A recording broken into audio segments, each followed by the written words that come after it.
3 o'clock on this Tuesday afternoon. Welcome aboard the Postgame show. Alongside Elijah Campbell, I'm Jay Phillips. I'll be honest with you. I hope nothing news-wise. Actually, well, not just news-wise. I hope nothing breaks today. Yeah, that's in general. Whether it's nothing news breaking. or, equipment, As I sit here in a room full of equipment and monitors. My sunglasses. Yeah, got glasses on my face right now.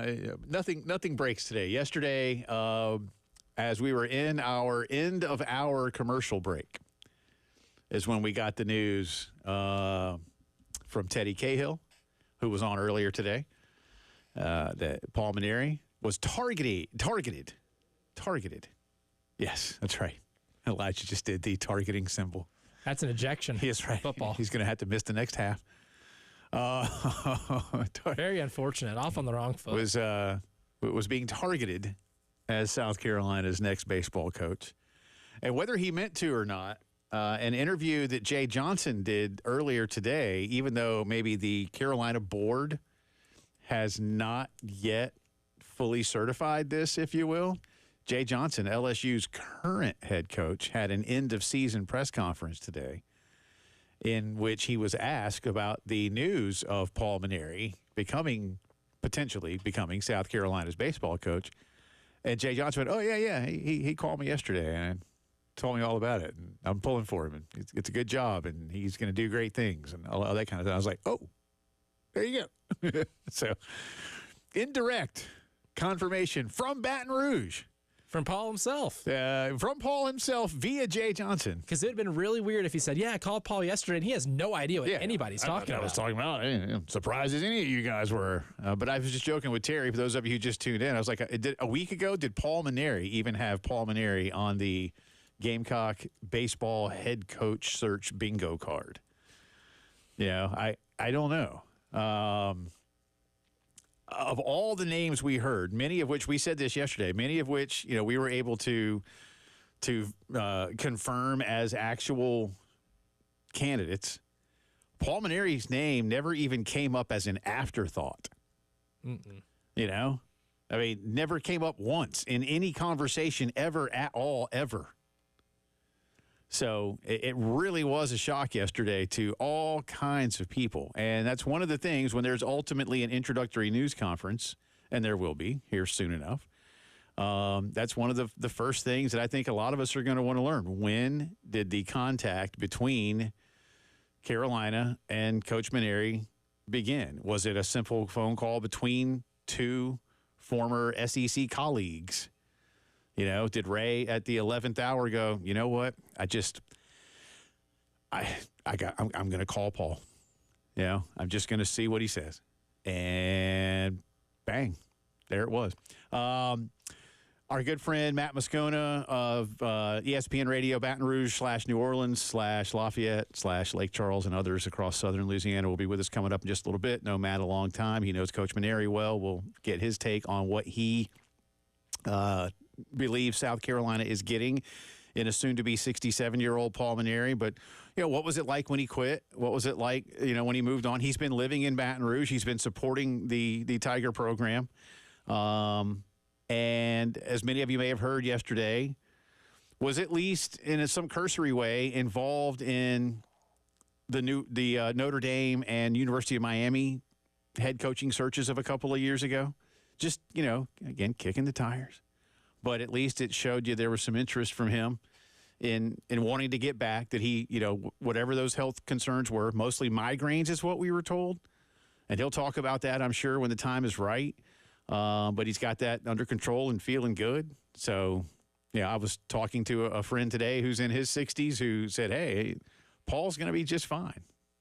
60-something is the new 40-something. So we'll see. But by all accounts, he still has the competitive fire in him ready to go. And he knows what kind of job this is. It isn't like he's going to go, what am I walking into at South Carolina?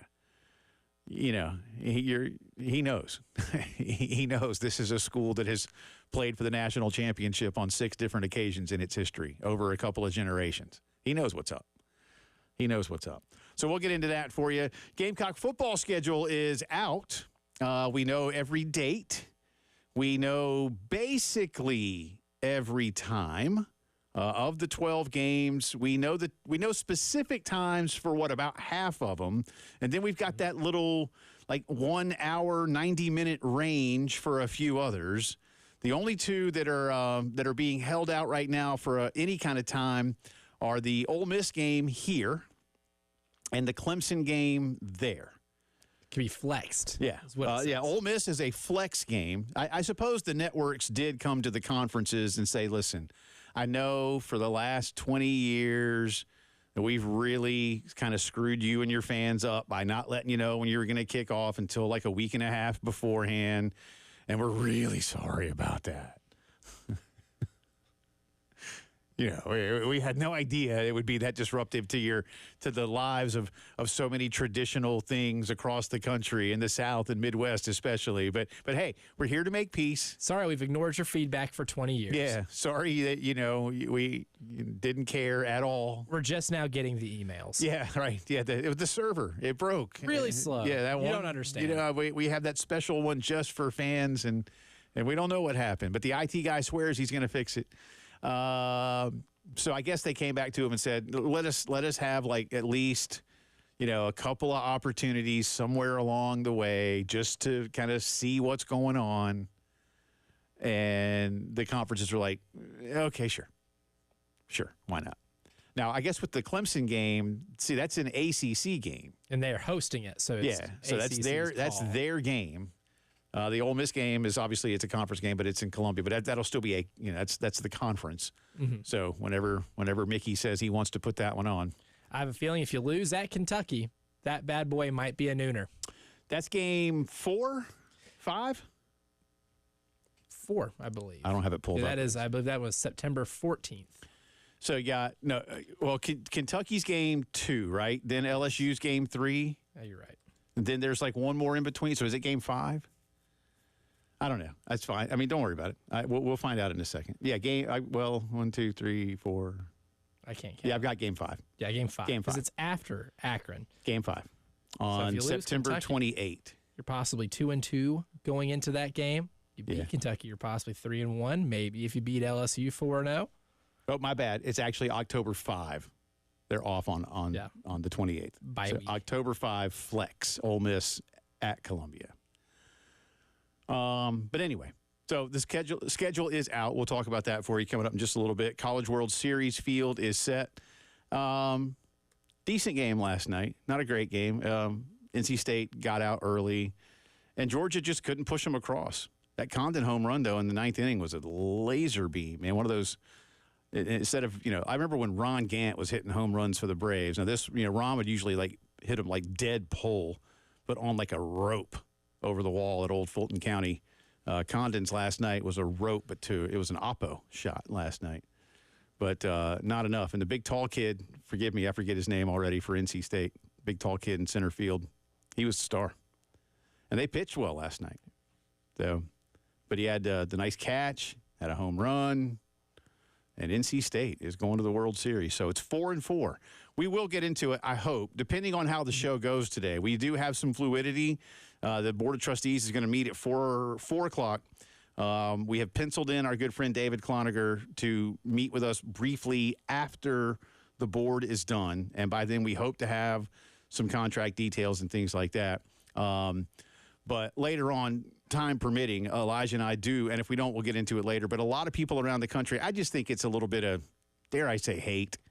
But there's a lot of people, ACC and SEC just run everything in baseball. They just call it an invitational. Or just, these snarky, bad for the sport kind of things. And like I said to you, a couple of Big 12 schools hosted regionals. A couple of schools out west hosted regionals. You got to win. Yeah, that's the one difference between the College World Series and an invitational is you have to be invited to go play in an invitational. It's right, and it's double elimination, so you get your chances to come back around even if you go to the losers bracket. These are just the best teams this year. And in NC State, NC State's on an offensive tear, all kinds of home runs in the tournament. Georgia's good, but NC State, again, my concern was Georgia pitching. you know? And it's weird how the first two games were such blowouts on both sides, you know? I mean, State was, 18-1, and then Georgia won 11-2. Last night was 8-5. But it's 4-4. I wish almost that they could re-bracket this tournament. You know, the brackets were already set up, so this is the randomness of the draw once games have been played and won. But Chapel Hill plays Virginia to start it, so an all ACC game there. Then Tennessee FSU. Then Saturday is Kentucky NC State, and then you get an all SEC to close it out with A&M in Florida. I wish there were a way to have each game be an inter-conference type of game. I wish they could. Somebody mix them up a little bit. Wave a magic wand and allow that rather than have a couple of rematches. Well, you know how like the College World Series is basically 2 pods of 4 double elimination. What I would love to have seen, and there are different ways you could have done this. Would you have split them evenly between both pods, or do you do an all SEC pod and all ACC pod? And you basically are doing a redo of your conference tournaments. Winner represents the SEC. And then you're guaranteed a conference versus conference final. Yeah, for all the marbles. Yeah, I kind of like that, man. That would be pretty cool. Yeah, I'd rather actually, now that you say that, I'd kind of rather see that. Because I like to guarantee because we're really close to drama. That. We're really close to that because in one pod it's Tennessee along with 3 ACC schools, and then it's NC State along with 3 SEC schools. I know who number 1 is, and I know 5 national seeds are playing. But I've watched all these teams now. That's one thing about covering this team is we got a really good look at all of them. Pretty much. I don't know who the favorite really. I mean, again, Tennessee's the favorite as the one. Mm-hmm. I get it, but are they? Like, again, only one overall number 1 has won this thing, and it was in the first year of the new format. Straight up hasn't happened since. I mean, how about that's crazy. 1999 Miami Hurricanes were the 1 overall, and they won the College World Series. No overall 1 has been the champion since then. So the odds seemingly are against Tennessee, even though they are technically the favorite. I guess. The Vegas favorite, but not by much. It is pretty slim. But like I tell you, that North Carolina Virginia winner, that team is going to be set up for a nice opportunity. Kentucky can pitch, and they've just looked, their style of play, I think, is really conducive to playing in Omaha. Small ball in a big park. Yeah, it's going to be fun. It's going to be fun. All right, we'll stay with a lot of baseball here. Our buddy Matt Musona, ESPN Baton Rouge, a good friend of the show, will join us on the other side of the break with his take on Paul Mainieri and what the Gamecock baseball program is getting. You're listening to the Postgame Show.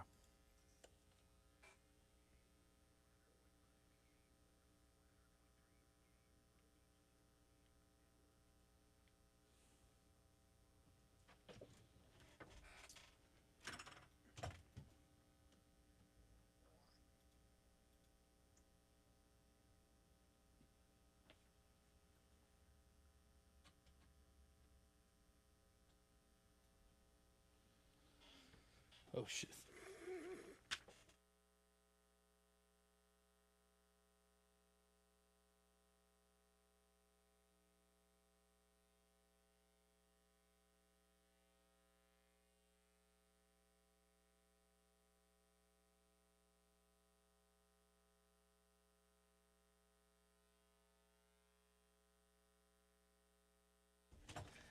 Like most people, I love to receive compliments. And Jay gave me a nice compliment when I walked in. He said, Elijah, you look a little thinner. You look better. And because of my friends at Columbia Secret for Weight Loss, I have gotten a little thinner. I do look a lot better than I did this time about a month ago. Had a weight loss goal to drop about 15 to 20 pounds, and I'm at 25 right now with my friends at Columbia Secret for Weight Loss. Paul, Grant, and Shaylin have been fantastic at coaching me into healthier lifestyle habits, into a better dietary plan, and to being able to get a sustainable lifestyle without any shots, without any pills, nothing like that. Just great coaching and coming up with a personalized plan that really best fits my schedule and my lifestyle. If you're interested in learning the secret of losing up to 1 pound of unhealthy fat per day and starting your own success story like myself, give Columbia Secret for Weight Loss a call, 803-824-4210. Again, it's 803-824-4210. 888-866-4210. Results may vary.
Eighteen minutes after 3 o'clock on this Tuesday afternoon. Welcome back into the postgame show alongside Elijah Campbell. I'm Jay Phillips. Appreciate you being with us. The University of South Carolina's Board of Trustees will be having a meeting shortly around 4 o'clock Eastern time, during which they are expected to approve contracts for athletic department employees.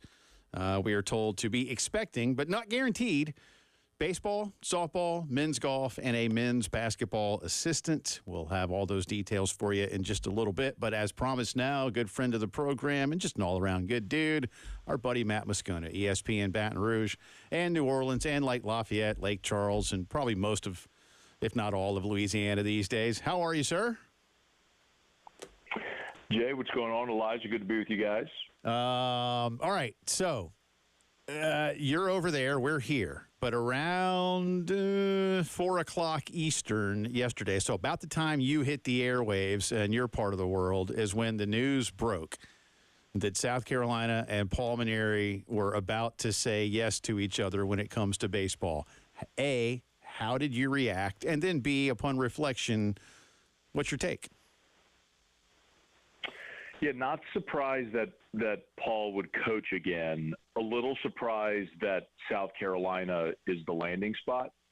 The last couple of seasons, he had flirtations with both Miami and Notre Dame. I remember when Link Jarrett left Notre Dame for Florida State, they had conversations about bringing Paul back to South Bend, which is where he was when LSU hired him back in late 2006.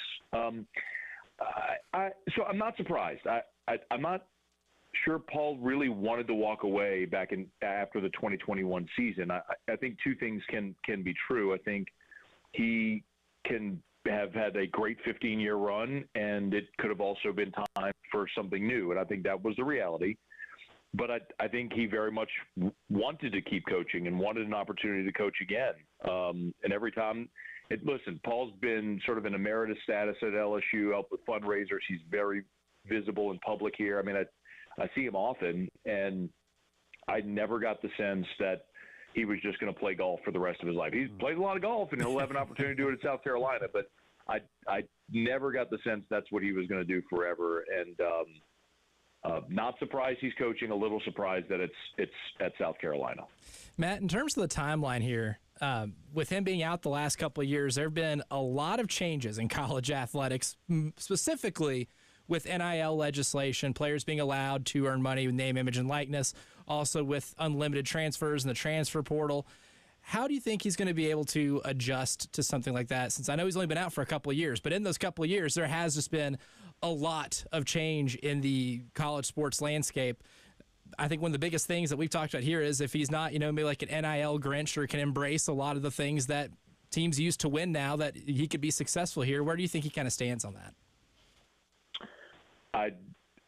It is the most transformative time in the history of college sports, and he obviously knows that. I don't think this is a situation like Jay Wright or any of the other very prominent coaches that have gotten out of the college game as a result of NIL portal and sort of the culture around college sports. If that were the case, Paul Mainieri wouldn't be getting back in. I think the key there is two things. Number one, he's got to have a great recruiter on staff, and it sounds like he's getting that in Terry Rooney, which we can talk about if you guys want. Yep. And number two, there's got to be a commitment from South Carolina with respect to resources. Because, look, that's a program where, you look, a dozen years ago when Ray Tanner was winning back-to-back national championships, they were one of the preeminent programs in all of college baseball. And I think I can confidently say that's not the case anymore, but the expectations are still there. Well, if those are your expectations, then you have to supply the resources to meet those expectations. So as it comes to NIL, portal, facilities, et cetera, I think the real question is, will South Carolina be able to provide the resources that Paul Mainieri or whoever the coach is needs to be able to build a roster to be able to compete with LSU and Tennessee and Texas A&M and teams that are very active in those spaces. And Matt, is that maybe that last answer you gave us one of the reasons why you say you're surprised at South Carolina? Is it what South Carolina's level was, expects to be, relative to, going back to Notre Dame with the nostalgia or something like that? I mean, what is it that maybe, as someone who knows Paul well and saw what he did in Baton Rouge for all those years, what's the surprise factor in your estimation? Yeah, Jay, I think South Carolina is a really tough job, because you can get fired there. Like, there's an expectation that you win. And Mark Kingston, in the 6 years that there was postseason, he went to the postseason for the 6 years, made super regionals twice, and in many places, that's a really good run. That's not the expectation, South Carolina. You got to do better. So I'm just, if Paul Mainieri, let's say Paul's going to be 67 in August. Let's say he wants to give it a good 5-year run. Is there enough bandwidth there? Are there enough resources to help him build a team, build a roster capable of getting to Omaha and winning another championship? And that, guys, you guys would have to answer that question better than I. I'm just looking as an outsider at South Carolina, and I say there's a program that had an incredible run, but over the last decade, its spot in the pecking order among the SEC has undeniably fallen down several notches. Yeah. So I don't think it's necessarily just a win one for the Gipper speech that's going to get South Carolina back to that level. Now, Paul's a great coach, and he's in every Hall of Fame, and he's won a national title, and he is as accomplished a coach as Ray Tanner could have hired. And I think the world of Paul Mainieri.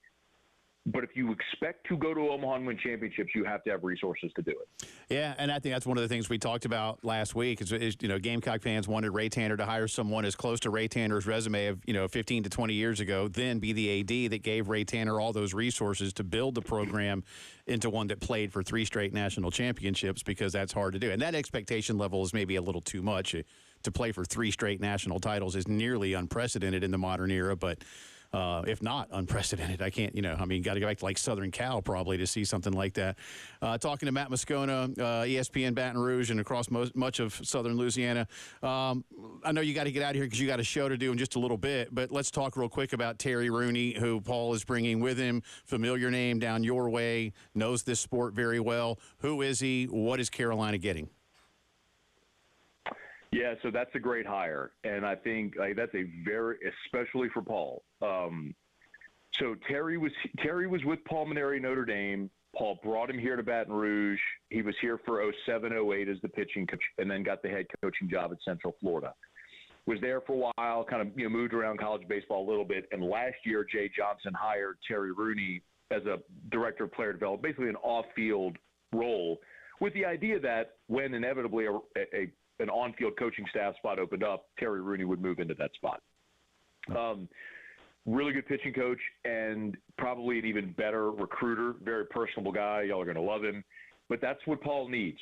Paul, I think, even by his own admission, isn't the guy that's going to go to all the showcase events in Florida and Atlanta and pound the pavement recruiting. So you have to have that guy on staff. I mean, that guy, when at the end of his tenure at LSU, was Nolan Cain, who's now at Texas A&M, who's helped Jim Schlossnagle build that roster that's going to compete for a College World Series. So Terry is great in that role. He's a great recruiter. He's a great coach. And I have no doubt that he and Paul will complement each other very well. They've worked together and coached together and known each other a long time. And those guys can and will win together. So from an LSU perspective, that hurts a lot. Plucking Terry Rooney out of Baton Rouge. Yeah. Hey, good stuff, man. Again, Matt's got a show in like a half hour, so we're going to let him go prep because we know what that's like. I am assuming we will see you next month in Dallas? I'll be there, man. Looking forward to it. Yeah, all right, good stuff. Have you been? Can you take me around? I've never been to Dallas. I've only landed at the airport and then flown on to California, so I'm looking forward to that.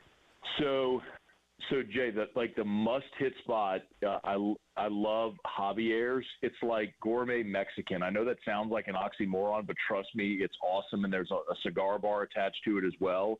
So I will certainly be finding my way to Javier's if you want to hit that one night. What I just heard was Matt Musona is paying for all of us at Javier's. So it's very exciting. I wrote it down. We heard it. Yeah. I didn't say all of us. That's what I heard. Want to tag along. I thought that's what I heard. We can go Dutch.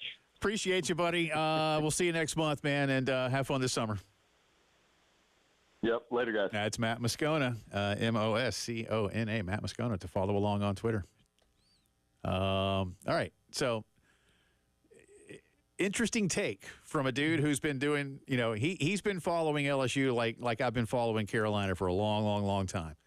And he says this hurts LSU to bring this guy off the staff and bring him to Columbia, and a guy with tons of ties to Florida as a head coach and recruiter. So, and it answers a little bit of the question of, Paul's been out of the recruiting game for a couple of years. How exactly is going to be recruiting come back into it in a completely different landscape than it was when he left? Yeah. I think Terry Rooney is probably the answer to that. Kind of keeps that train rolling. We'll talk more about what Matt had to say as the postgame show continues.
Talking Gamecock baseball as the USC board is expected here shortly to approve contracts for multiple coaches on or inside the athletic department, including Paul Mainieri. I suppose we wait on a couple of assistant coaches. And I had somebody tell me if they don't get to it today, don't panic. I was like, okay, why? Well, just because there may be a few other things just to kind of iron out. I was like, all right. So. I will say, it's a human nature thing. But when someone tells me not to panic, it immediately makes me panic. Get a little panicky. I'm just going to regardless. No matter how right you are and how legitimate the case to not panic is, I'm going to do it anyway. Yeah. Like, I don't mean to disrespect you, but yes. Like, with all due respect, it's like, well, then by that I was like, well, it's not my intent, but you've done it anyway. Like, well, it's not. So we'll see. Thanks again to Matt Musona for joining us. I was just looking up, some people might say Terry Rooney's head coaching resume, not super impressive, but as a recruiter and pitching coach, as Matt said, he's done a very good job. Only went to 2 playoffs, 2 tournaments at Central Florida, had an overall record of 261 and 210. He was there as they transitioned from CUSA into the American Conference. Overall, he was 261 and 210 as a head coach. He's also been an assistant at Stetson, Notre Dame, LSU, Alabama, Houston, and Purdue. And for the last couple of seasons, again, an off-field role as recruiting coordinator for LSU. I will remind you that LSU won the national championship in 2023, and this season played for the SEC championship and then bowed out of the regional in Chapel Hill in a very good game.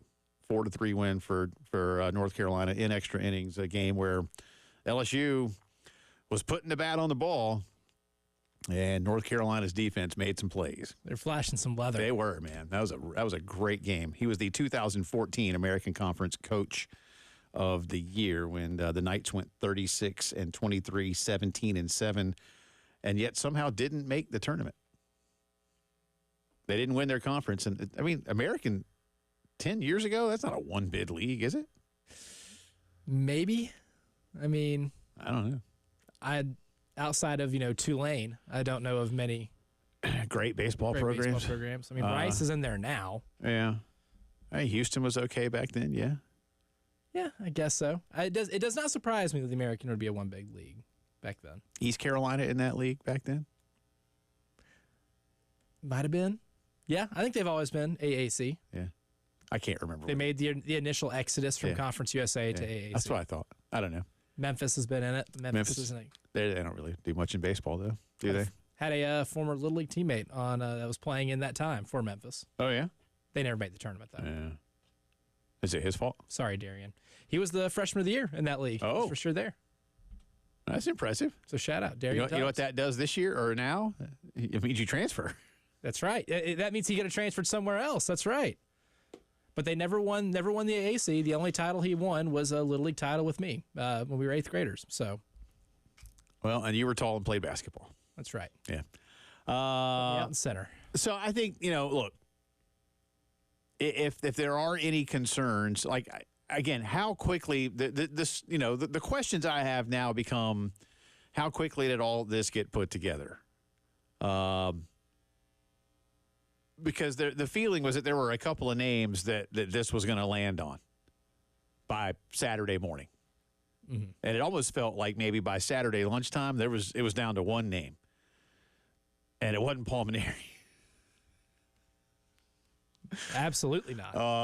And then it shifted. So what changed and how quickly did Paul act, or his people to put anything together? And we're expecting Monty Lee to stay. I don't know enough about the rest of it yet. Again, those are some of the whispers and expectations at this point. So we're going to find out more of all that officially here soon enough.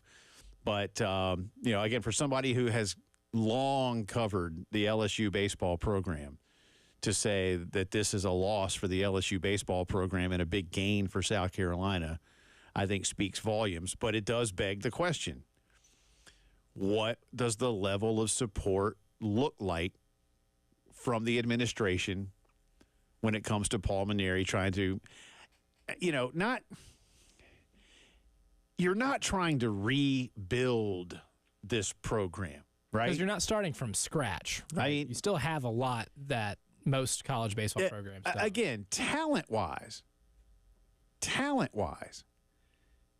you had a team that was capable of a 1 seed.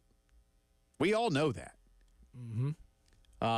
Because when you think about how it ended, that doesn't happen in baseball. Like, you don't get your doors blown off like that. Like, if something, I don't know what, but something just switched off. But you were on your way to a 1 seed.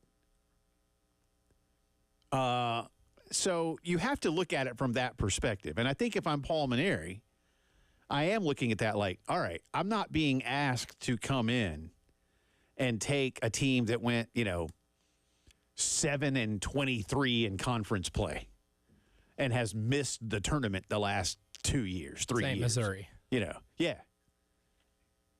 Like, you see that what they need is, to redouble their efforts in a few places. You got to get a little better defensively when it counts the most. Maybe quit taking so many called third strikes.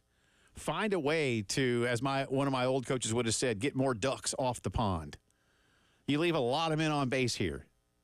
The good news, you put a lot of guys on base. The bad news, you don't bring enough of them around.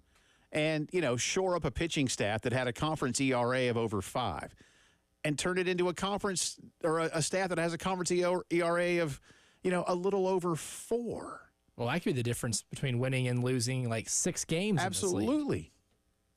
Absolutely. And that's the earned run average. Again, shore up that defense. So there's not a whole lot that you look at and go, boy, like I said, you're not starting from scratch. This isn't, to go back to one of the other leading candidates, this isn't Tom Walter getting to Wake Forest where they were dreadful. Mm-hmm. And then building them slowly in the image that he was looking for to where they are today or something like that. Because that's what it requires at a school like that. When you like, if you look at Tom Walter's resume, Wake Forest, not a baseball school, took a little bit for him to get it to where he wanted it. New Orleans, Hurricane Katrina happened, so you have no facilities. We're talking about upgrading facilities here. They needed a facility and was able to get them to, a tournament. So, like, those building jobs are different. You don't have to rebuild South Carolina from the ground up. And that's why I think there's a lot here that's similar, not equivalent, but similar to when Steve Spurrier took over for Lou Holtz. Mm-hmm. And if you do think about the literal end, and we'll talk, Langston's done this. I mean, he and Preston did the Fight podcast, and that was ugly. But that, in a way, again, you can make some comparisons, right? Like, that team should have gone to a bowl game, but something happened. And then by the time they got to Clemson that year and had the fight, like, Lou had just lost him. And I'm not saying Mark had lost him, but something happened with Georgia and Tennessee. You picked it up just a touch at the tournament. And then you did win a game in the NCAAs. But by the time it truly ended, like, that was a terrible baseball game. 2-0. And like we said, to have the season end on a called third strike just sort of perfectly encapsulates everything you had. But Steve came in the next year and they beat Tennessee and they beat Florida, and they got to a bowl game, and then I know even he had a little bit of a lull, but then bang, there it was. So if you don't have that little bit of a lull, and in today's transfer portal era, maybe you won't, because you can refill enough, right, with quality talent. You don't necessarily have that, like, missing senior class, junior class that, you know what I'm saying? You can get better and older quicker than you used to be. Yeah. Maybe you don't have that. So I do think there are, and I think, look, Steve, here's the thing. I think Coach Spurrier was, late 50s when he took this job? Mm-hmm. Give or take? I don't know exactly. Around that, though. Let's say late 50s. We'll get the crack staff here to double check that. But I don't know how much that matters. I mean, it matters some to some people. But overall, what you have is a coach who absolutely knows and has lived for years with what a day-to-day championship caliber program looks like. And that's what fans were clamoring for. He was 58. That's what I thought. Late 50s, yeah. So there are similarities, in my opinion. You know, there are some similarities to where the programs are. But again, this is not a destitute program that is just clamoring for any kind of respectability. They need to take these pieces and reorganize them into something a little bit stronger. Yeah, like the bones are there. Yeah, you'll never look at this program and say there's the bones of a really good program in the modern college baseball era isn't there. You need a baseball guy with good recruiters to be able to help put you over that edge and clean up a lot of the messiness that you saw at the end of the year. That's the reason that Mark's not here. Board meeting coming soon. David Cloninger penciled in to join us once they are done. And come back on the other side. We're going to give you a chance to bang your head. We'll explain coming up.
It was around this time yesterday. Welcome back into the postgame show, Jay and Elijah. It was around this time yesterday that we found out about Paul Mainieri. And the point I'm getting ready to make is you never know what you're going to get, as Forrest Gump might say, on this radio program. We're about to do two different things here that have nothing to do with baseball.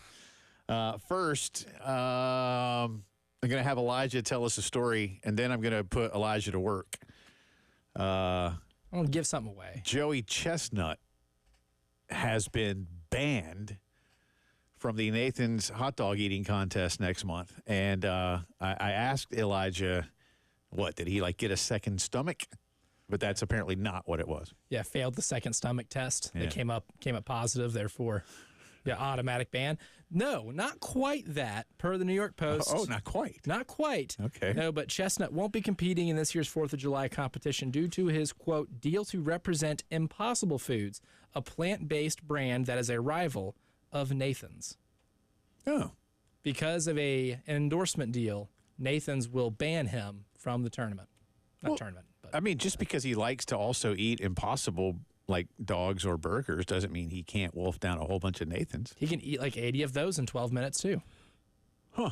I mean, it seems, okay, that seems kind of silly to me, to be perfectly honest with you. It's very silly. Listen, I don't watch those things, and I honestly think it's actually quite off-putting, but that's neither here nor there. That's the nice way of putting it, yes. Bleep and disgusting is probably the other one. Thank you. But he's a draw, right?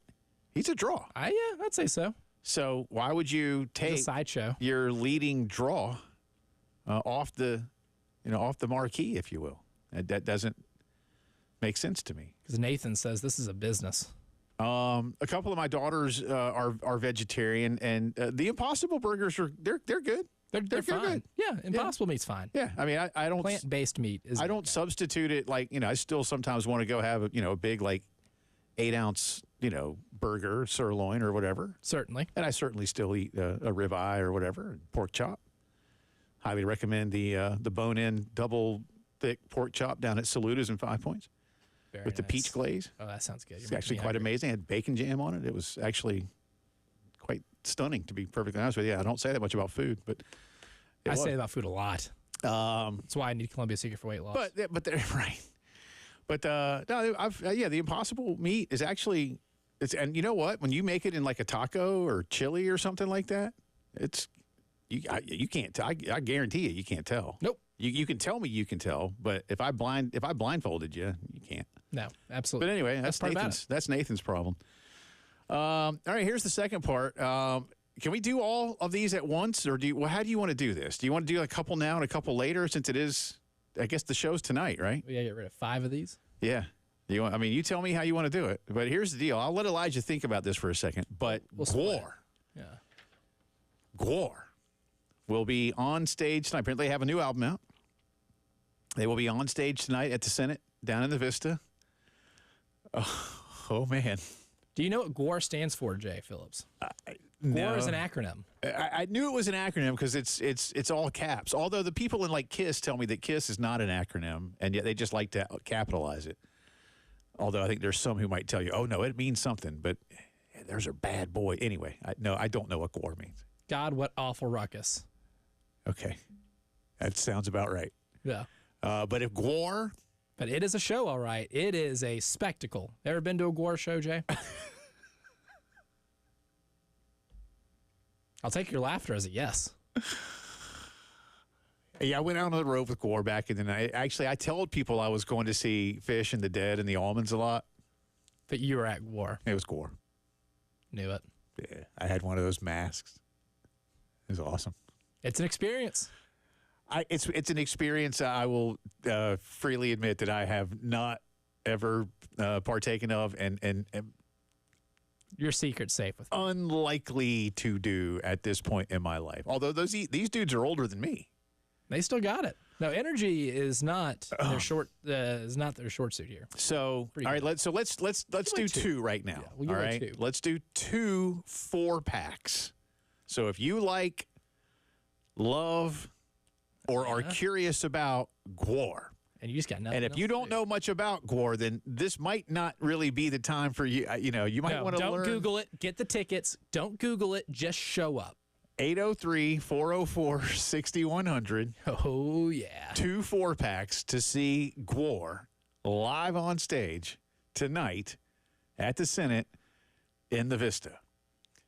You might want to bring a poncho. That's all we'll tell you. I will reveal nothing else. Those of you who know what's up, that's who I'm expecting to hear from. Otherwise, I'm not sure that these are going to be the giveaways. I don't know. 803-404-6100. Good luck. Board of Trustees meeting coming up. Talk about the Gamecock football schedule that has been released and times announced as well. Hour 2 on the way.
Welcome back into the post-game show on this Tuesday afternoon. Jay Phillips and Elijah Campbell. That's GWAR fan Jay Phillips to you.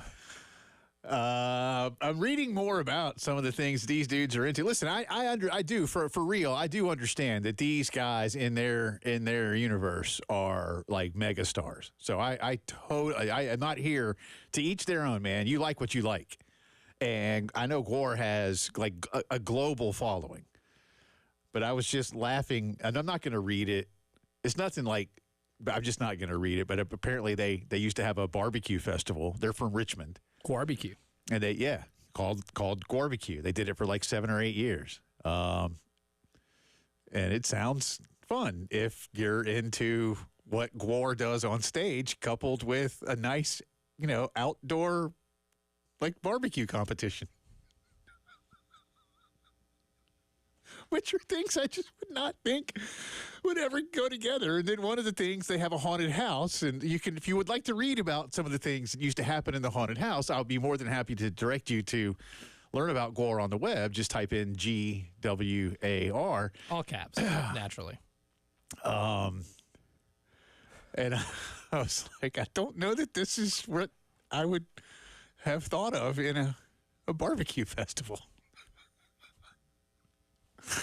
But some people, I'm telling you, it's cool.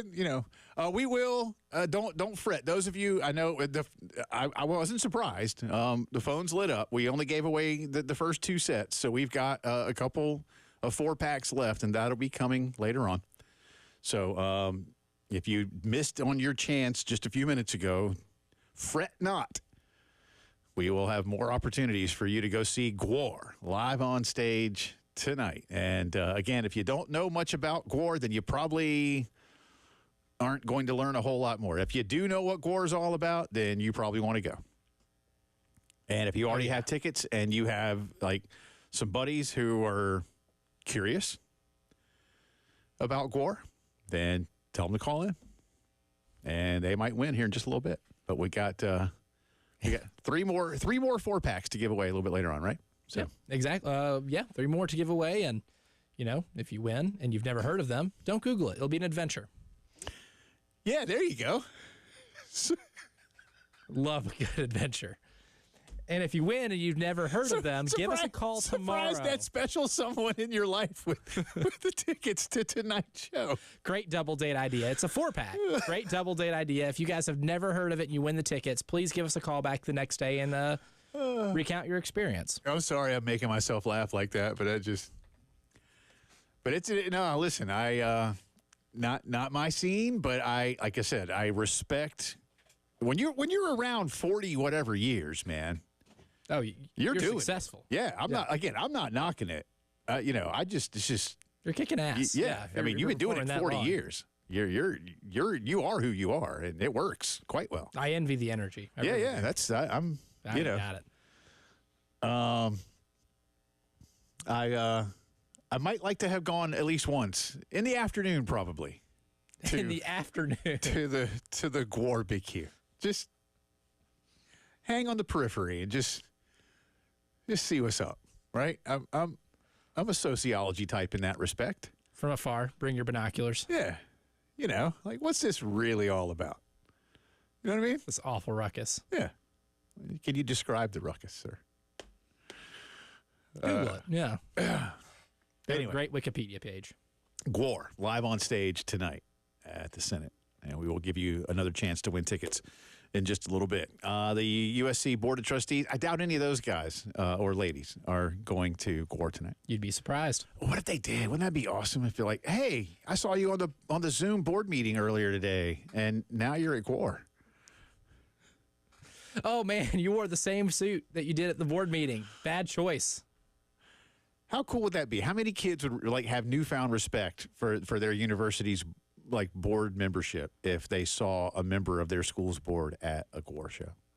Infinitely more. Yeah. You'd earn respect from me. Yeah, because that would take some doing, man. I mean, you gotta. I'd respect the hell out of that. Yeah. All right. How do you do, fellow kids?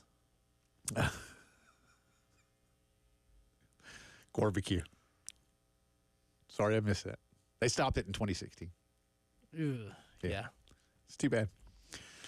They also own a restaurant in Richmond that they call an upscale dive bar, which seems like an oxymoron, but I suppose for what it is that they're going for, it probably works quite well. Right? It's probably the only way to describe it, I'm sure. Yeah. Okay, there we go. Let's go back to baseball. Again, board is meeting. Paul Mainieri's contract is up to be approved. New men's golf coach. Ashley Chastain of Charlotte is going to take over as softball. She played here at Carolina a few years back. She's done. Now, talk about a resume, by the way. Ashley has been an assistant at multiple stops in the Southeastern Conference, head coach at Charlotte.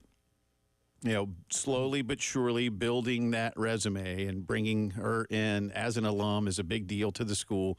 I know she assisted even Bev a little bit, I think, back maybe 10 years ago. So Ashley Chastain coming in, and then there's a basketball assistant hire to be made as well. So earlier today, University of South Carolina announced, well, really, I think the whole Southeastern Conference did, its football schedules.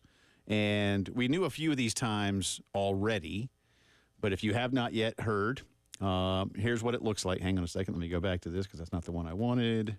Now we got it. All right, so we knew Old Dominion is the kickoff game, 4:15.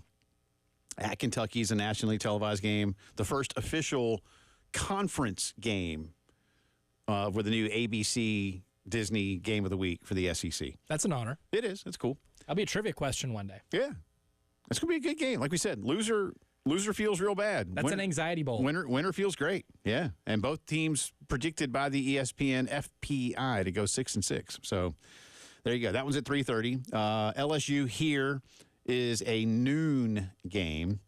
And then Akron, they call. Now, here's what they have. They have night, and they have early, and they have afternoon. Early is like 12 or 12:30 kickoff. Not quite sure which one. Which isn't like that. Afternoon early. is between 3:30 or 4:30 because they have different outlets. So you could kick at 3:30, you could kick at 4, you could kick at 4:30. Night could end, 7. Really anywhere between 7 and like 8:15, I guess. So there's a range, but night. They gave you an hour for your range. Yeah. So Akron on September 21 will be at night here in Columbia. Night. So just plan for 7. Then they're off. Then Ole Miss here is a flex. So we don't know at all which range of time yet. I don't know when they're going to tell us that. That may have been put out. Honestly, I've been doing so much baseball stuff. I didn't see when they will announce that. But I imagine maybe not until the season starts, and then they can kind of get an idea trying to line up a few notable games. Like you made a great point. Yeah, if Carolina, because you expect Carolina, let's be honest, to beat ODU and Akron. If not, the conversations will be different. And if you split with Kentucky or LSU in whichever capacity, then you got to think that Ole Miss game would actually be prime time. a good game to put on television. Because there's a lot of people who think Ole Miss is going to, including the South Carolina game, is going to be like 8-0 before their hard run really begins at the end of their schedule. At Alabama is going to be at noon Eastern, so an 11 o'clock Tuscaloosa kickoff. At Oklahoma is also going to be early, so somewhere between 11 and noon Central, 12 and 1 Eastern. Then another bye week. Then A&M here, November 2, will be a night game. At Vanderbilt will be afternoon. So, again, between 3:30 and 4:30 Eastern time kick. Same for Missouri here in Columbia. An afternoon game. Wofford, the final home game, will be at 4. And Clemson is, again, a TBA. That'll be still be up to Disney and ESPN, but that'll be an ACC situation. So I don't, and that day you've got obviously Florida State, Georgia Tech, and, obviously some good games in the ACC potentially. So we don't know. And I imagine you find that one out sometime in November. Probably 2 weeks before, the old-fashioned way. And Clemson this year is on November 30th. So we're going late into November this year. That's right. Yeah. Almost Christmas time. So, lovely. I don't know. I mean, you look for ways to find little. I mean, is kicking off in Tuscaloosa at 11 o'clock good for Carolina? Oh, probably not. Can you catch Alabama sleepy? Yeah, right. Like I don't know. Same thing in Norman. I doubt it. What does Shane know about what goes on in Norman to where he could exploit, find a way, a market vulnerability? Yeah, here. Early something. A hidden fire alarm in the OU hotel. Well, his time there, would be for naught if he hadn't figured anything out. Something, just a little something. You got to exploit something. So yeah, I think Ole Miss. Again, if you can be 3-1 or better, but if you can be 3-1 coming out of September, I could see Ole Miss at night on ESPN. No pun intended. Just kidding. It's totally intended. There's a lot of juice to that game. It is going to be. I think the schedule makers know that as well. That's probably one reason that it's a flex. Yeah.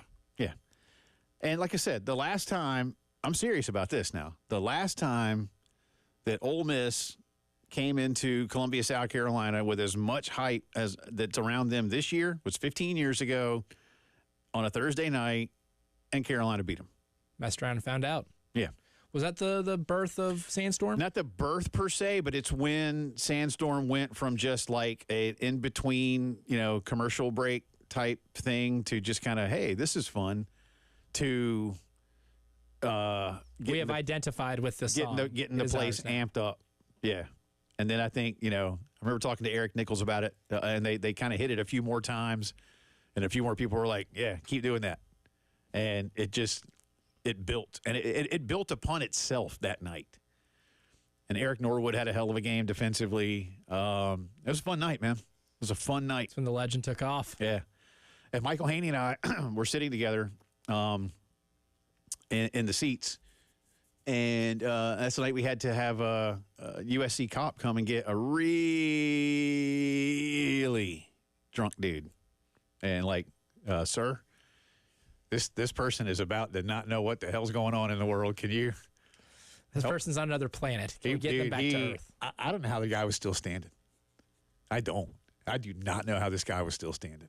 Reminds me, speaking. He didn't know what was going on. Have you seen the picture that circulated last night of the woman at the NC State Georgia game who apparently had a service dog that was urinating in the concourse, and person who took the picture of her, and where the post that got circulated said she's been crushing high noons since high noon, and he got a good picture of her face, and that poor woman, man. Oh yeah, there's no life behind those eyes, brother. She's on another planet. Yeah, I don't know how this guy again, but I'll never forget that. And at first, the cop was like looking at Michael and me like, "Are y'all?" And we're like, "Oh no. These are our seats. This isn't our guy. This is not our. This is not his seat. Guy. He just showed up. He just came, sat next to him. And we're like, whoa, bro. We're trying to watch a football game. I have no idea. Sir, where are your loved ones? Yeah. 803-404-6100. Let's do two more. Can we? Is now a good time? Now's a fantastic time. Two more 4-packs to see GWAR live on stage tonight. If you know, you know, and you want to be a part of it. 803-404-6100. Two more 4-packs. GWAR live at the Senate. You're listening to the Postgame Show.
Welcome back into the post-game show on this Tuesday afternoon. Jay Phillips, Elijah Campbell with you. Appreciate you being with us. And Elijah's just been giving away the next two. So we have just one left?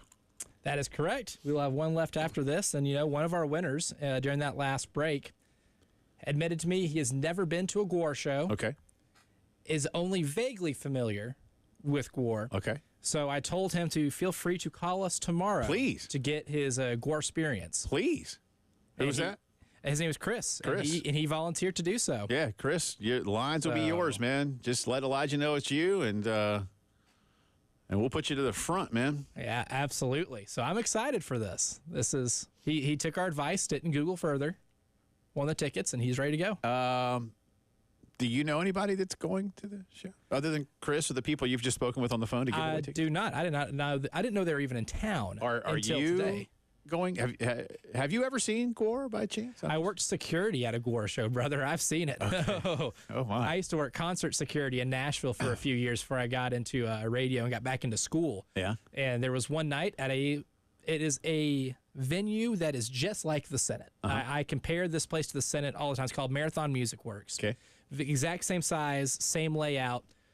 It was like the fourth show I ever worked. GWAR. Right. Was texted in a big group chat with a bunch of other people that I worked with from our boss and said, hey, we're wearing different type of uniforms tonight. Don't bring your normal uniform. Kevlar. I was like, why? So I Googled it, and I was like, oh, boy. And yes, it is everything and more. So don't wear clothes that you're cool with not getting messed up, ruined.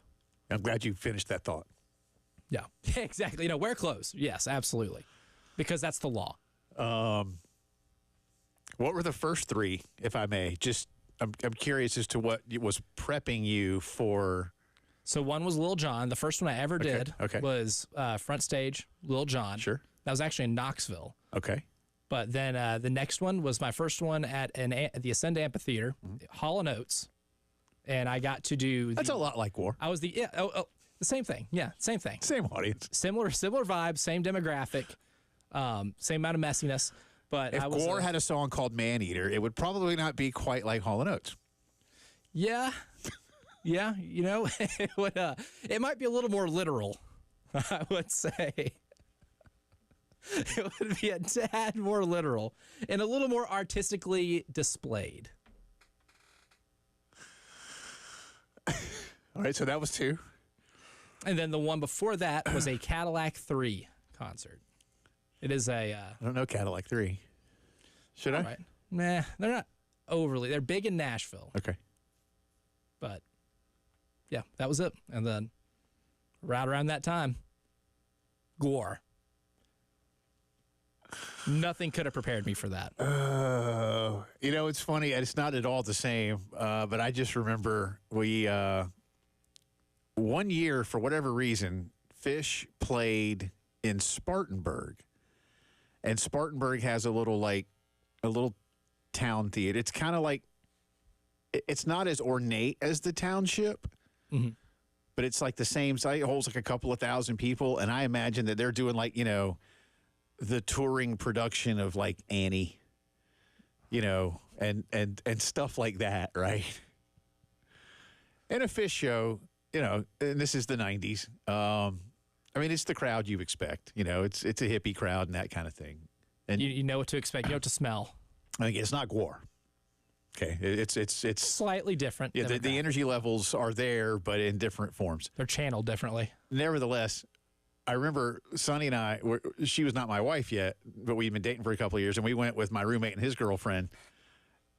And all four of us, we're all from South Carolina. It's Spartanburg, right? But it's like all these like retired grandmas were the ushers and stuff because they're used to. They just work at the Spartanburg whatever auditorium. On a daily basis. And usually we felt kind of like nothing bad was. There's no violence, right? There's nobody that's going to like just get in all kinds of trouble. It's just that they're probably used to seeing people coming in a button down and some khakis, or like little kids and things. Again for whatever's like I said, the touring production of whatever Broadway show or some act that's up on stage and you're sitting there clapping, or, like an orchestra. A recital. They weren't ready for a hippie jam band in like 1994. It's not what they prepare for. And the looks on some of their faces, it was one of those, like in the South, like, bless their hearts. Like they I don't know if this, I don't think anybody prepared them. That's the thing. Like you had a boss, see, like you had a good boss. Like, hey, tonight, this is not what you normally work. Yeah. And I don't think anybody told these ladies, like here's what's coming tonight. And again, nothing like horrible happens, but it's just not what they were at all. It's a curveball. And you could see the looks on their faces for a few of them that, like when we came through a couple times, and you go through like the main door and then into like where your seats are. And if you have to ask somebody where my seat is, and they have their little flashlight and all that kind of stuff. And they didn't know what happened. Probably have not seen a concert that hazy since Woodstock. They did not know what happened. Got a hit here on Twitter about a couple of things. Oh, first off, Justin says we look good on YouTube. Thank you, Justin. We appreciate that. Thank you. I love the compliment. Working on my figure. JD hits us talking about the hire of Paul Mainieri. He says, as you know, I will have my full thoughts coming up on this soon. Okay, cool. Given the assistant names being mentioned and having the initial shock wear off, I'm warming up to the idea. But hopefully there's a succession plan in place, and hopefully this train stops in Omaha. Yeah, look, I get it. That's one thing, and thank you, JD, for hitting us up. A lot of people are asking that with Paul Mainieri, who will be 67 years old when the new season begins, and you got 5, 6, 7 years. I don't know. I mean, we'll see how good coach feels, and how well things are going. I don't think it's listen. In my personal opinion, I think the trend of 20 years ago of like almost literally tapping someone as the coach in waiting didn't really work that well. And more often than not, it felt like that person never actually became the coach of that school. Mike Hopkins at Syracuse basketball was my favorite example. Yeah. I mean, Will Muschamp at Texas. Yeah. I don't ever know if Coach Heathcote told Tom Izzo he was going to do it, but like that's the one that has maybe, just for continuity purposes been the most seamless through whatever. Mm-hmm. There's probably a couple that I'm not thinking Jimbo of. Fisher was one of those, I think was good for a little bit until it wasn't. Yeah, and that's that's a good example. And Jimbo was officially brought in as that. And it did work. That did work, like you said, until it didn't. But it worked to the point of winning a title and having a Heisman winner. So there was that. Mm-hmm. Good memories. But it just feels like more often than not, when you actually do that, it didn't necessarily pan out the way you wanted it to. So, JD, I don't know. I know a lot of Carolina fans are hopeful Monty hangs around, and it does. I can't confirm that as of yet. But it does feel like that's going to happen. Again, that could be part of today's board meeting. I know a lot of people would like to see Landon Powell come down and become an assistant coach and do, actually get his feet wet at this level and see what it's like to run this level of program on a day-to-day basis. I don't know if that's a possibility in the coming year. Assistant coaches move on for other jobs. Does Terry Rooney, who's coming in with Coach Mainieri, want to be a head coach again? He's like 50, I think, right at 50. So maybe not. Again, if Monty stays on staff, does Monty want to be a head coach again somewhere other than here? I don't know. So you'd like to think that you could have conversations about what that looks like, but I think naming a true successor, tapping someone as a successor, I'm not against it. But I don't know if that's the best thing you can do, because does it put pressure on that person? Does it take away any leadership capability from the person at the top? Those are all kind of subjective things depending on the individual who's doing the looking and the observing. But, something to think about. There's no doubt about that. But I think this is a good hire. A very good, very, very good hire. I do. So I like it, and let's see how it all shakes out here in the coming days. All right, we'll see what's going on at the board meeting. Have a few more updates for you, and hoping to get David Cloninger soon if time allows. You're listening to the Postgame Show.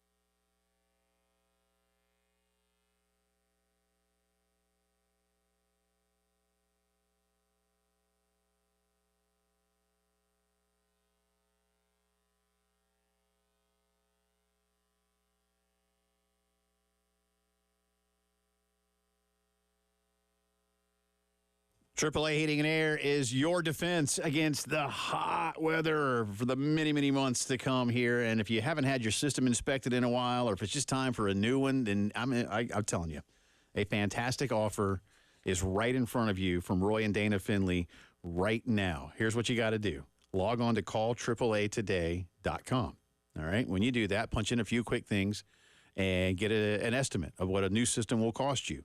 And then you figure that out. Then take advantage of guaranteed financing, of no payments or interest if you buy in 2024 for 1 full year, $1,500 system buyback rebate, and a 15-year parts and labor guarantee. You are nice and comfortable for many, many years to come.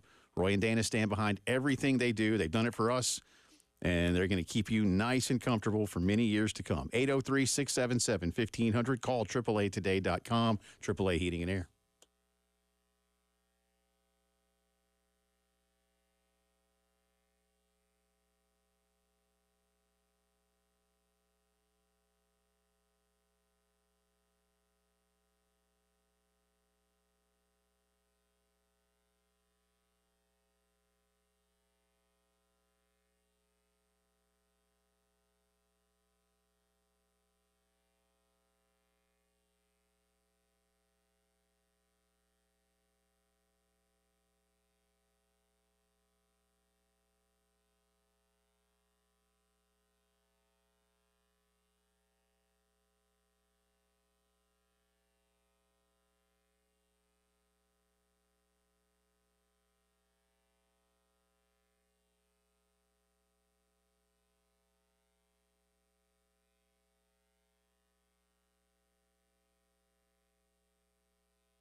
From the WIS Traffic Studios, I'm Elijah Campbell with a few accidents to get to you that are causing some issues on the roadways. Thankfully, we don't have many today, but a few here in Richland County and one near Elgin. The one in Elgin's over at I-20 eastbound just after US 601 near exit 92. We also have some in Richland County on Turkey Farm Road between Fulmer Road and Wilson Boulevard. One at US 321 at Coon Store Road. And lastly, we have an accident at Hardin Street near Highway 555 and Colonial Drive that's causing some mild traffic backup.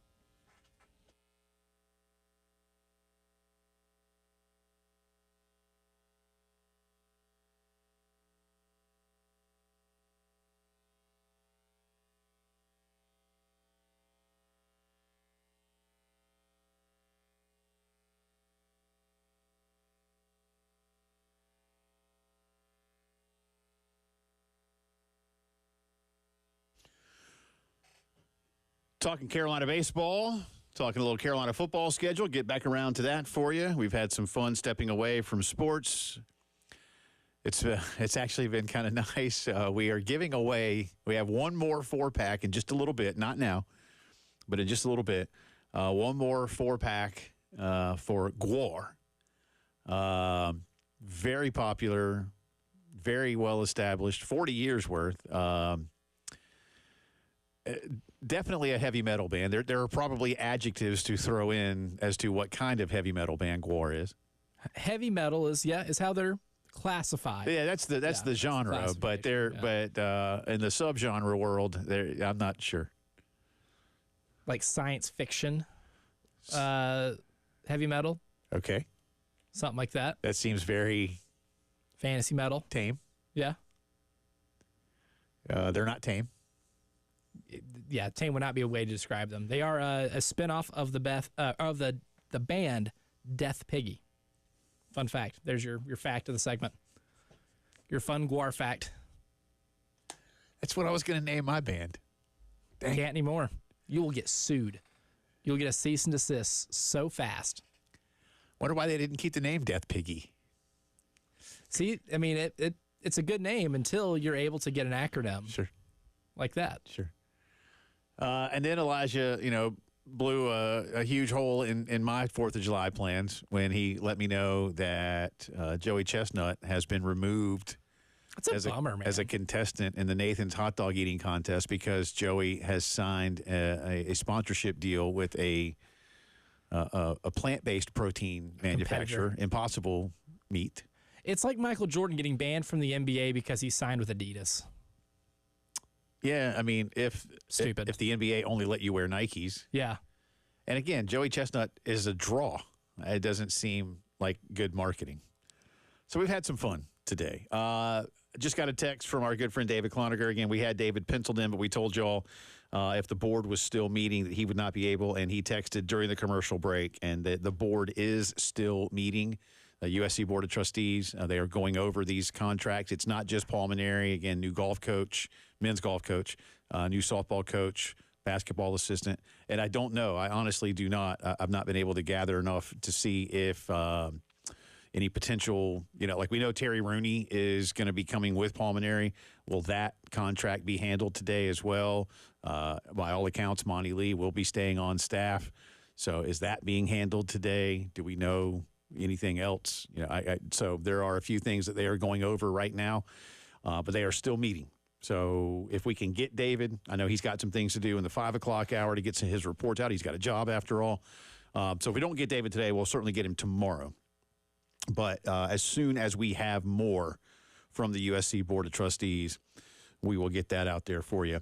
A couple of things to get to. Again, the College World Series is set. Last night, NC State winning 8-5 at Georgia. So we got 4 SEC schools and 4 ACC schools. Yes, it is the first time in the history of the College World Series that only 2 conferences will be represented. Some people don't like that. I don't have a problem with it. I really don't. They're the best ones. I know some people do, and I get it. Yeah, but I mean, again, two Big 12 schools hosted. A Pac-12 school hosted. Who else out that way? Big West school. Santa Barbara hosted. Santa Barbara hosted. Look, Arkansas hosted, and they didn't win. Well, it's more of an indictment of, it's not just that there weren't any good West Coast teams. There weren't a ton of them this year. Like UCLA was really bad. Right. Cal State Fullerton, who is a traditional, giant of the sport, used to be a mega power. Yeah, they were really bad. Yeah, that's at one point this year they were like 16-35. That bums they were me terrible. Out. That bums me out. Long Beach State isn't what they used to be. Santa Barbara had a Santa Barbara season. UC Irvine was a 2 seed, but you didn't have the same number of teams on that side of the country be as good as they normally are. Arizona State wasn't very good this year. Yeah, I was nearly as excited. Like back when I was a kid. I remember when Miami and Nebraska came to Columbia. I say as a kid, I was in, I guess, middle school, high school, I forget, maybe high school. And it was cool. I was nearly as excited when Long Beach State came here to play baseball against South Carolina at the new park and help open the new park. I just thought that was so cool, man. I was like, hey, the Dirtbags are coming to Columbia. Awesome name. Yeah. Awesome nickname. Yeah. The Dirtbags. Staying with college football, earlier, and we'll do it again for you. The Gamecock football schedule, 10 of 12 games. Well, not all are specific times, but for 10 games, we either know a specific time or have basically a 1-hour window of when kickoff will be. The Ole Miss and Clemson games are both still to be determined by television. But staying with college football, our buddy Andy Staples now with On 3, of course, long time with Sports Illustrated and with The Athletic, played for Steve Spurrier at Florida, has put out his projected 12-team field. So he is going ahead and letting the haters hate early. Good for Andy, who absolutely eats this stuff up. When Get it out of the way early. But he loves it when people get all mad at him. His top 4 seeds who will receive buys are. Have you seen this yet? By the way, I have not. No, I've saved this for the show. Do you want to guess Andy's top 4 seeds? And do remember, the top 4 seeds will be conference winners, conference champions. Okay, Georgia. Okay, free space on the bingo card here. Now, do you want to go? You just want to go in the 4 without seeding? That's fine. Let's do it that way. Let's just give me the 4. So Georgia. Okay. Oregon. Okay. No, just kidding. Can I scrap Oregon for Ohio State? You should. Okay, we'll do that. Yeah. Thank you. Georgia, Ohio State. Let's do Kansas State. Okay. And I guess ACC would be the other winner. Florida State. Look at you. 3 states in there, yes. Ohio State he has as the 1. Georgia the 2. FSU the 3. K-State the 4. They would be the conference champions, winning their conference title games. Remember, don't sleep on K-State this year. Only conference champions get the buys. And Notre Dame is not eligible to receive one of the first-round buys into the quarterfinal round. So the 8-9 game going up against Ohio State would be Michigan and Notre Dame. The 5-12 game going up against Kansas State would be Alabama and Boise State. Interesting. The 7-10 game going up against Georgia would be Texas and Ole Miss. By the way, Texas the 7, Ole Miss the 10. Michigan the 8, Notre Dame the 9, Alabama the 5, Boise the 12. Texas the 7, Ole Miss the 10 against Georgia. And then finally, Oregon is there as the 6 out of the Big Ten against number 11, Tennessee. Winner gets Florida State. So that's who Andy has as his top 12. Look, I'm not going to sit here and go, I can't believe this is, it's June the 11th. And it's Andy Staples, so he is a football expert. Again, played for Steve Spurrier, and he does this for a living. Honestly, I actually agree with him on a lot of those. Ohio State should be back this year. Michigan should take a dip this year, but that's Ohio State and Michigan and Oregon out of the Big Ten. Weird. Disgusting. Out of the Southeastern Conference, again, Georgia the champion, Alabama, Texas, weird, and Mississippi and Tennessee. So that's a lot of SEC representation, Mr. Campbell. A lot. I don't know if that's going to happen, man. You think they'll get 5 of the 12? You think the committee will let them get 5? Committee won't keep them from getting 5. So here's another thing. I think it's a real possibility. I just don't know if it all shakes up that way, that all those teams have the resumes. Yeah, or do you just, and this time around, do you just, line it up and let them go? I mean, they'll still be doing the ranking. So there's still a way to, dare I say, manipulate. But I think there's going to be some conference cannibalism here, where there will be some teams with maybe lesser schedules that go through a little more unblemished and look a little bit better. You might have more upsets in your SEC and Big Ten, to where Texas or Ole Miss might not be able to get in because they do slip up against, I don't know, a South Carolina or a Kentucky. Ohio State with a potential rematch with Michigan, right before Christmas. That could be compelling. Could be compelling, I mean, that would be amazing. It'd be very compelling. Almost underselling it. Yeah, how good is Kansas State? How good is the Big 12? It's an all new Big 12. Don't sleep on Kansas State though. I think they are going to be very good. Kansas Very fun State, to watch. But here comes mighty Utah. Seriously. Yeah, and Cam Rising's in year like 20. You know, yeah. Arizona's Oh, pretty good at football right now as we speak. I mean, is Baylor going to be back? Can Texas Tech do something? What's Texas Christian going to look Patrick like? Mahomes ain't walking through that door. No, I suppose not. But what I love about what the new Big 12 is going to look like is the parity from top to bottom. Kansas, Lance Leipold. I mean, what if they're there? You know, who knows? We'll talk more about this as the postgame show continues.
All right, welcome back in. We got a lot to get to, y'all, and this will carry over into the headlines of the day. 11 minutes in front of 5 o'clock. Jay and Elijah with you. We do now have all of the details for Paul Mainieri and his staff as the baseball coach. We also know that Ashley Chastain has been hired as softball coach. She played at South Carolina, and we know that Rob Bradley will be the new men's golf coach coming down after a pretty successful run in the Big Ten at Purdue University. But let's go to the baseball here before we do anything else. Coach Paul Mainieri is coming in. Let's see here. He is going to, I'm trying to figure out here, what's his number, Elijah? I'm trying to get all this in. He's going to be making over $1 million, right? He is, yeah. Our boy Wes Mitchell from Gamecock Central says 5-year deal, $1.3 million for Paul Mainieri. Terry Rooney will be pitching coach and recruiting coordinator coming over from LSU. He will make $425 per year. Monty Lee gets a massive raise. Well done, Monty. A 3-year deal for Monty, $550 per year. The third assistant is John Hendry. That's Hendry. John, for the last 3 seasons, has been Brian O'Connor's director of player development at Virginia.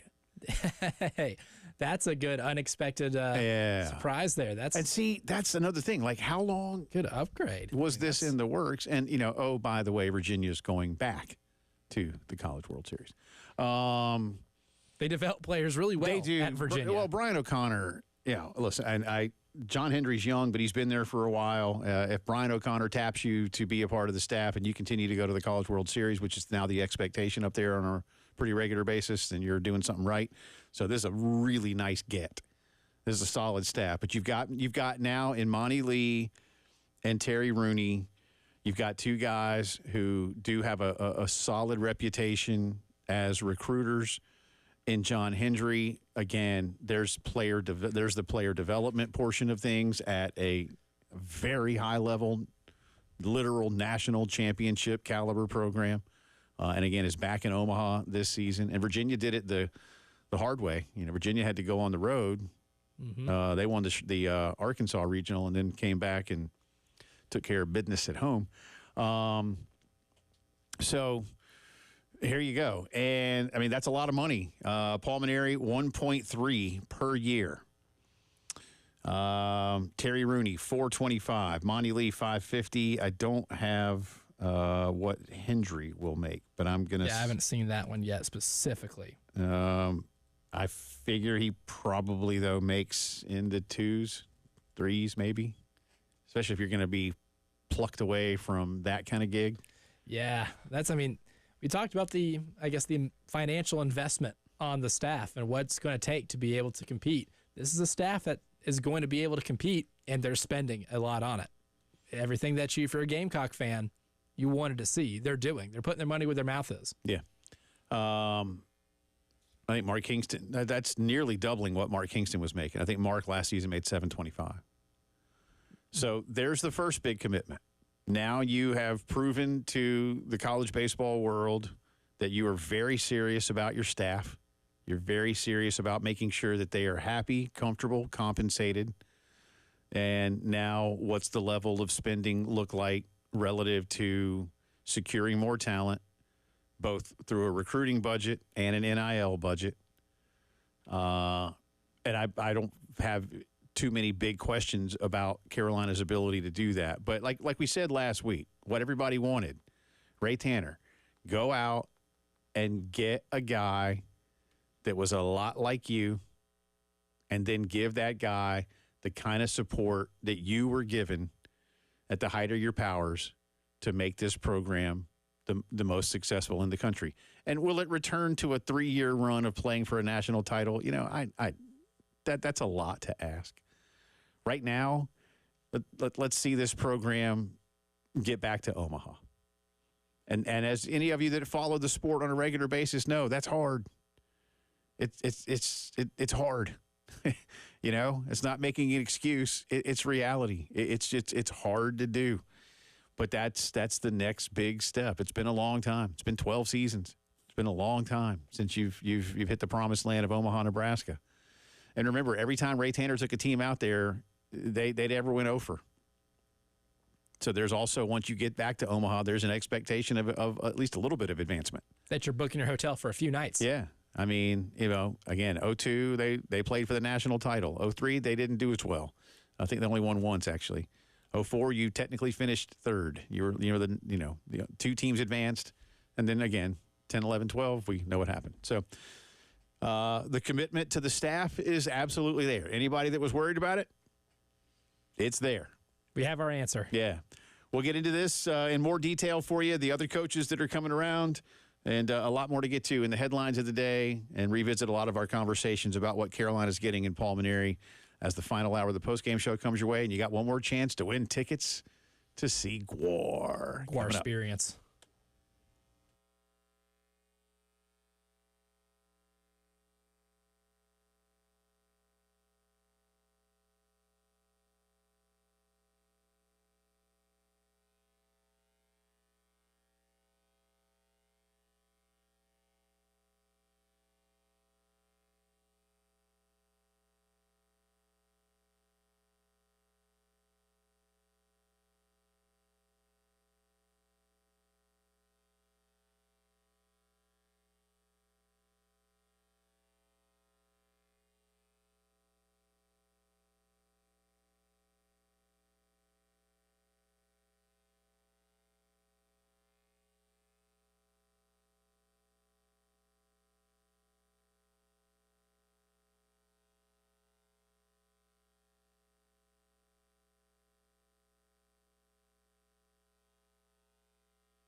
From the WIS Traffic Center, I'm Elijah Campbell. With a few accidents to get to that are causing some issues on the roadways this afternoon. We'll start with a disabled vehicle that has the right lane completely blocked on I-26 eastbound just after the Columbia Avenue exit 91, so traffic's at a complete standstill there. In Richland County, we also have one on Hardin Street near Highway 555 at Colonial Drive. That's been causing some issues for a little bit today, as well as one on Turkey Farm Road between Fulmer Road and Wilson Boulevard. We also have one in Lexington County on I-26 westbound at I-20 near exit 107B, and one in Kershaw County on I-20 eastbound just after the US 601 exit 92.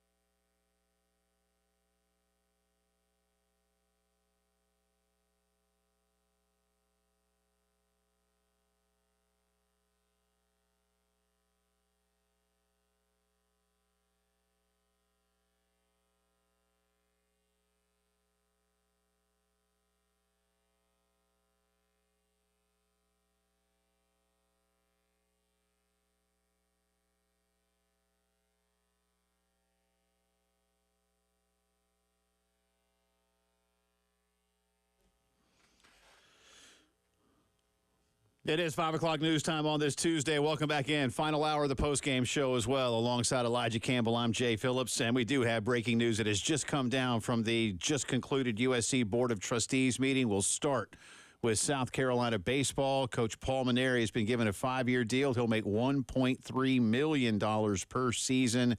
His contract officially runs through May 31st of 2029. He is bringing Terry Rooney with him. I say with him from LSU. Terry Rooney was a pitching coach with Coach Mainieri at both Notre Dame and LSU. Had a long run as head coach at Central Florida. Has coached in the Big Ten at Purdue, and most recently was an off-field recruiting coordinator for Jay Johnson at LSU, helping them secure talent that won last year's College World Series. This year, of course, LSU bowing out in the regionals up in Chapel Hill in a good game after losing to Tennessee for the SEC Tournament Championship. Coach Rooney has a 3-year deal. He will make $425,000 per year. Monty Lee has been retained by Paul Mainieri and gets a very significant raise, nearly doubling his pay. He too has a 3-year deal. He will make $550,000 per season. The final member of the staff will be John Hendry, Hendry. John, for the last 4 seasons, has been the player development coach and also a big-time recruiter for Brian O'Connor at the University of Virginia. I imagine that Coach Hendry will remain in his capacity through the Cavaliers' run at this year's College World Series. So here's a guy coming from a current College World Series team. The head coach has won the College World Series and played for it on a couple of occasions. Terry Rooney's been with him for some of those runs. We know what Monty Lee is about around here. Significant increase in compensation for this assistant coaching staff relative to what we have seen the last couple of years. Will there be the same type of effort, if you will, and support for both the recruiting budget and the NIL budget? Every reason to believe there will. You're not going to do one without the other. What does it get you, right? Mm-hmm. So I will be perfectly honest. I'm very impressed with what I see here. I think there were a lot of people, myself included. I don't want to say I had concerns like, oh, there's no way, but there was a lot of, hey, what can Carolina do? And look at where Carolina's been. And, if you look at where they finished in the conference, it was sort of about where they were maybe spending in the conference. And that had a lot of fans around here concerned. We talked a lot about it last week. What this fan base wants, whether it's a name or not, is one thing. They want to see somebody like Ray Tanner's resume, and they want to see the athletics director that is Ray Tanner give that guy the support Ray Tanner got 20 years ago. Mm-hmm. So far, it looks like that's what's coming around. Now, only time tells. Now, one of my favorite things to get to go say is go get some more good players. And, the Garnet Trust 13 minutes ago tweeted out the link to give to Baseball Diamond Fund, and your contribution will go directly to Baseball NIL. So they wasted no time to be able to get that message out there to help these guys get more good players. And I think they're going to be able to do that. If you're a fan, and this isn't just, solely pertaining to South Carolina athletics, you're a fan of any team. You'll want to see the people making the decisions are trying their best. They're putting their chips to the table and going all in. You'll want to see them go all in. And it feels like an all-in type of move that you're able to Retain an assistant coach who helps you get a lot of the good players you have on your roster now. You're bringing in other coaches who have a track record of bringing in really good players at really good baseball schools, or have developed really good players at really good baseball schools. Oh, yeah, and you're headlined by one of the best coaches in the history of the game who has a national championship, has been to countless College World Series, and is a proven track record of being able to take care of business in a tournament setting and be a good on-field coach and manager of the game. I don't know what else you could really ask for. I don't disagree at all, man. Again, this is the first big giant step, but it needed to happen. Monty Lee, by the way, will retain the title of associate head coach. He will now be the sole hitting coach. I know those roles last year were kind of split between a couple of guys. Monty, again, will become the hitting coach on his own. Terry Rooney will hold the title of pitching coach / recruiting coordinator. And as for now, John Hendry will simply be assistant coach. But again, under Coach O'Connor up in Charlottesville, he is director of player development. For what it's worth, John Hendry was a college pitcher at the University of Indianapolis about 10 years ago, somewhere in that ballpark, no pun intended. Nice. So he comes down, again, from a championship caliber staff, and a guy like Brian O'Connor, who all he does is win. So. Brian O'Connor wins a lot. They do. So there you go. There's your Gamecock pitching staff. Again, Paul Mainieri, a 5-year deal at 1.3 per season. And I'm sure we'll get into a few. I haven't seen it yet. I honestly haven't had a whole lot of time to look, but I imagine more of this will be published. I'm certain that for all these guys, there will be the bonuses and those things built in for advancement in the SEC and at the national level. And with John Hendry, too, a nice fun John Hendry fact, per the university. He is the son of John Hendry, who is a longtime MLB executive and current special assistant to Brian Cashman for the New York Yankees. Oh, okay. That's cool. There are some deep baseball roots there for Mr. Hendry. He's a baseball lifer. He's a lifer. Yeah. He's very well connected. That could help. Yeah, I think having those type of connections could help. It's going to help you a lot. Yeah. I'm sure father and son will have a lot of discussions about personnel with each other, in terms of draft picks. So maybe we shouldn't be surprised if in the next 3 years we see a couple Gamecocks become Yankees. In addition to the baseball hires, the board today did approve the new contract for softball coach Ashley Chastain. She has a 5-year deal at $300,000 per year. Her contract officially runs through June 30th, 2029. She takes over for Bev Smith, who she played for a little bit back in the day. In fact, I saw this in her release. Ashley Chastain becomes the first South Carolina alumna to, or any alum for that matter, but in this case, alumna, female, to take over a program since Boo Major became the equestrian coach in 1998. So it's been a while since South Carolina has had one of their own as a head coach. How about on campus. All right, so there's that. And finally, Rob Bradley is the new men's golf coach taking over for Bill McDonald. Bradley spent the last 11 years as head coach at Purdue, where he has taken the Boilermakers to the national tournament on most of the years that he was up there. He receives a 5-year contract at $240,000 per year. His deal runs through May 31st of 2029. So, but the big news again, Paul Mainieri, 1.3 per. Monty Lee, $550. Associate head coach, hitting coach Terry Rooney, $450. Recruiting coordinator, pitching coach John Hendry, as director of player development at Virginia, I imagine comes in a very, very similar capacity. Yes? Yeah, I would say so. I'd say that's a pretty seamless transition. Yeah. We'll have more on this for you coming up in just a little bit and what it means. And we certainly want to hear from you guys. So go ahead, line up some texts, or if you want to get in on the phones, 803-404-6100. What do you think of this in terms of, again, still just getting thoughts on Coach Mainieri overall, but on this staff and specifics and the financial support this staff is being given on their own? And do you believe, like we said, that will equate to what this staff will be given to accumulate and retain talent on the roster? There's a whole lot of excitement about the staff, and there's excitement and input from one person who is very important. All right. Good Ethan stuff. Petrie has weighed in. Oh, good. All right, well, we'll have that coming up for you in just a few. In the meantime, let's get to a couple other things. The Gamecock football schedule is now known almost fully. We knew a few times already, like the first couple of ball games. Old Dominion at 4:15 here in Columbia, 3:30 kickoff in Lexington, Kentucky, and noon against LSU. Today we found out a couple of more specific times and then at least a couple of time frames. The Gamecocks hosting Akron will be a night game, so somewhere between 7 and 8 kickoff. That's what they're telling us night means. The Ole Miss game is a flex game, so we do not yet know. That's one of the two. That's the only home game that's a flex. The Clemson game is not yet known either, but that's at Death Valley this year.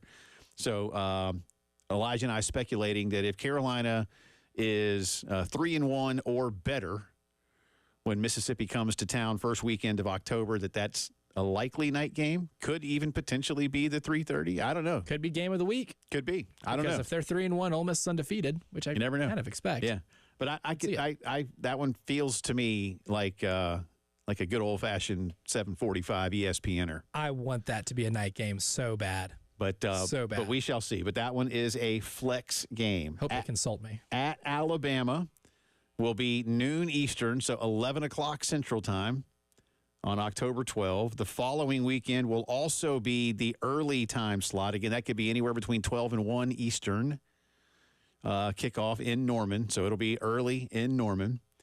Homecoming is with A&M here in Columbia. That will be a night game. So, again, somewhere between 7 and 8. Vanderbilt in Nashville will be an afternoon game.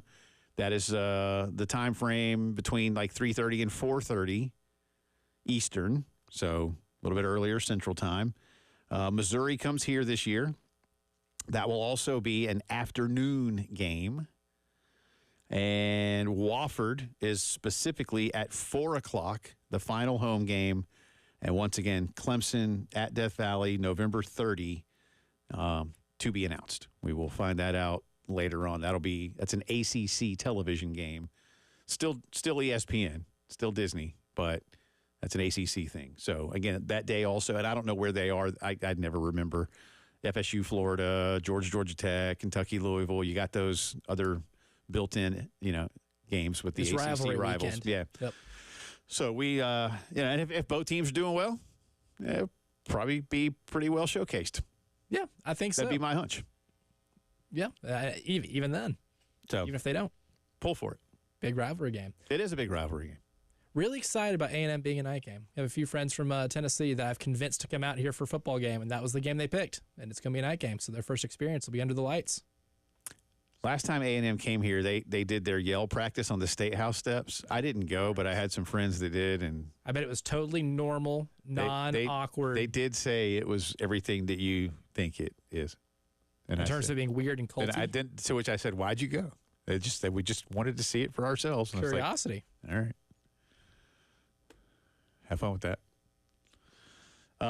U.S. Open tee times have been announced today as we continue our integrated media headlines of the day. I'm not going to give you – I'd love to sit here and give you every single tee time, but I'm not going to.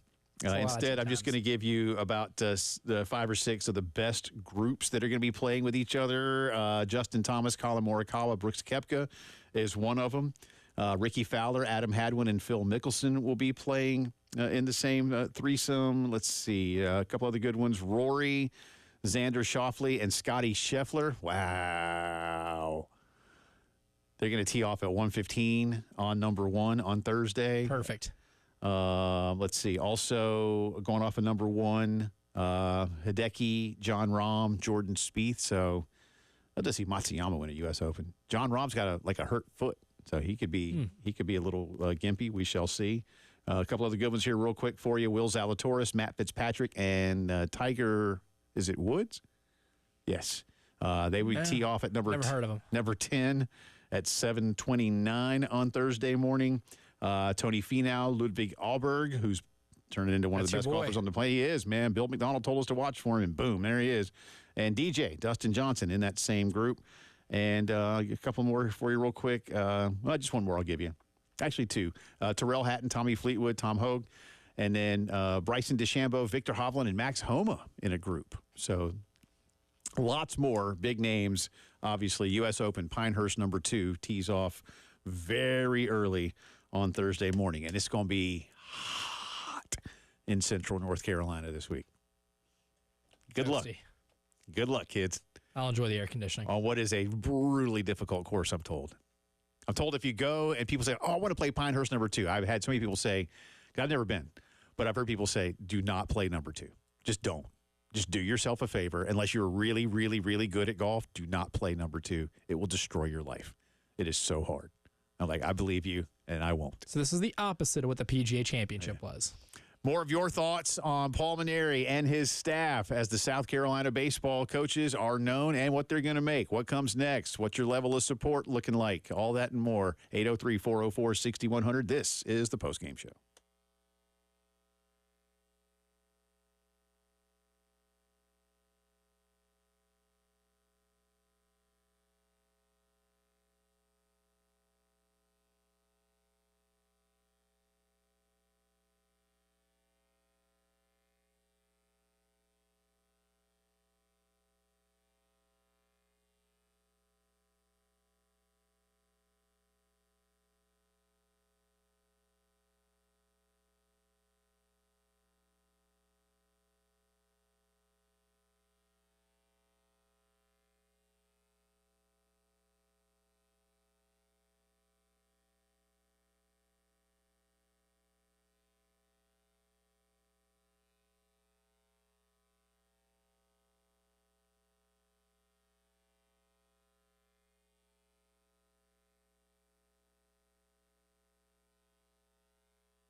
20 minutes after 5 o'clock here on this Tuesday afternoon. Just got official confirmation that John Rahm, and I thought that was coming down when I was telling y'all that he was in one of those groupings, but John Rahm, who has won this event, has sadly, he's got a foot injury, and he is withdrawing, so he will not be participating. He's not had a good year, man. The LIV Tour didn't treat him well. I guess the foot injury, that you can't help where you're playing, but he's the only guy on the LIV Tour that I even, remotely care about at all.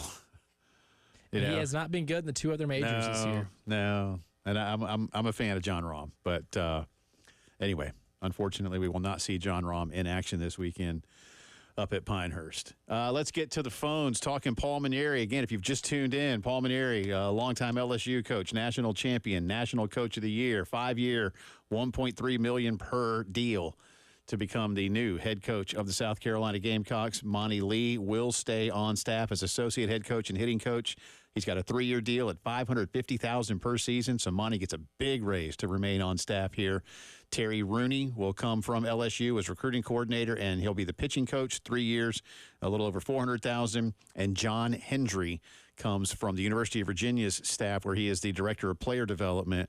Virginia is on their way to another College World Series under Brian O'Connor, so a good get for Paul Mainieri off a championship caliber staff. That's what you're looking at for Gamecock baseball. Now, some news first about Ethan Petrie weighing in. Yes, he has weighed in on his Twitter feed. He says, he quote tweets the Gamecock baseball tweet and says, "Let's go Gamecocks, #home." So I think he approves. That's, I had heard whispers that, he wanted to stay. I had also been told that, hey, it was weird. Pretty sure he's going to Florida. And another one, I'm telling you, he's going to Georgia. We've heard a hodgepodge of things. And then another, equally confident, no, he's staying. He's staying. It was last week was so weird. And I'll admit, I texted David Cloninger a little earlier, and I said, I'm just glad this thing's over. A lot of us are glad. It's hard. I know you think it's not, but when you're trying to chase down as many things as we do, I'm not here. Don't feel sorry. This is my job. But when it's something that's so passionately followed in this town, and you're just, because we're not, listen, at 107.5 The Game, we're not here for scoop. We're not here to break news and do that kind of thing. This isn't all the president's men. It's trying to do that. Well, it's like the funny thing on Dan Patrick when they say, we're not here to break news. We sprain it. That's us. We trust in all these beat writers that we, guys like David and John Whittle, when Ben Portnoy was on the beat, what Jack Veltry's doing. And there are others, Alan last week, Alan Cole does a good job. I mean, we trust those folks, and they're regulars of what we do. And I know Chris and Wes chase a lot of the recruiting stuff, and that's their job. But last week it's like, man, what do I believe? Who do I believe everybody. Mm-hmm. And I only try to talk with people that I know are in tune. But it's just hard sometimes because something that could be true one day is not true the next. And I got it on pretty good authority that there's a couple of instances of that last week. So it multiple incidences from Monday to Friday. We heard completely different things from reliable sources. Yeah, because we'll exchange notes, and we'll hear some really reliable stuff, and then that can change within a day.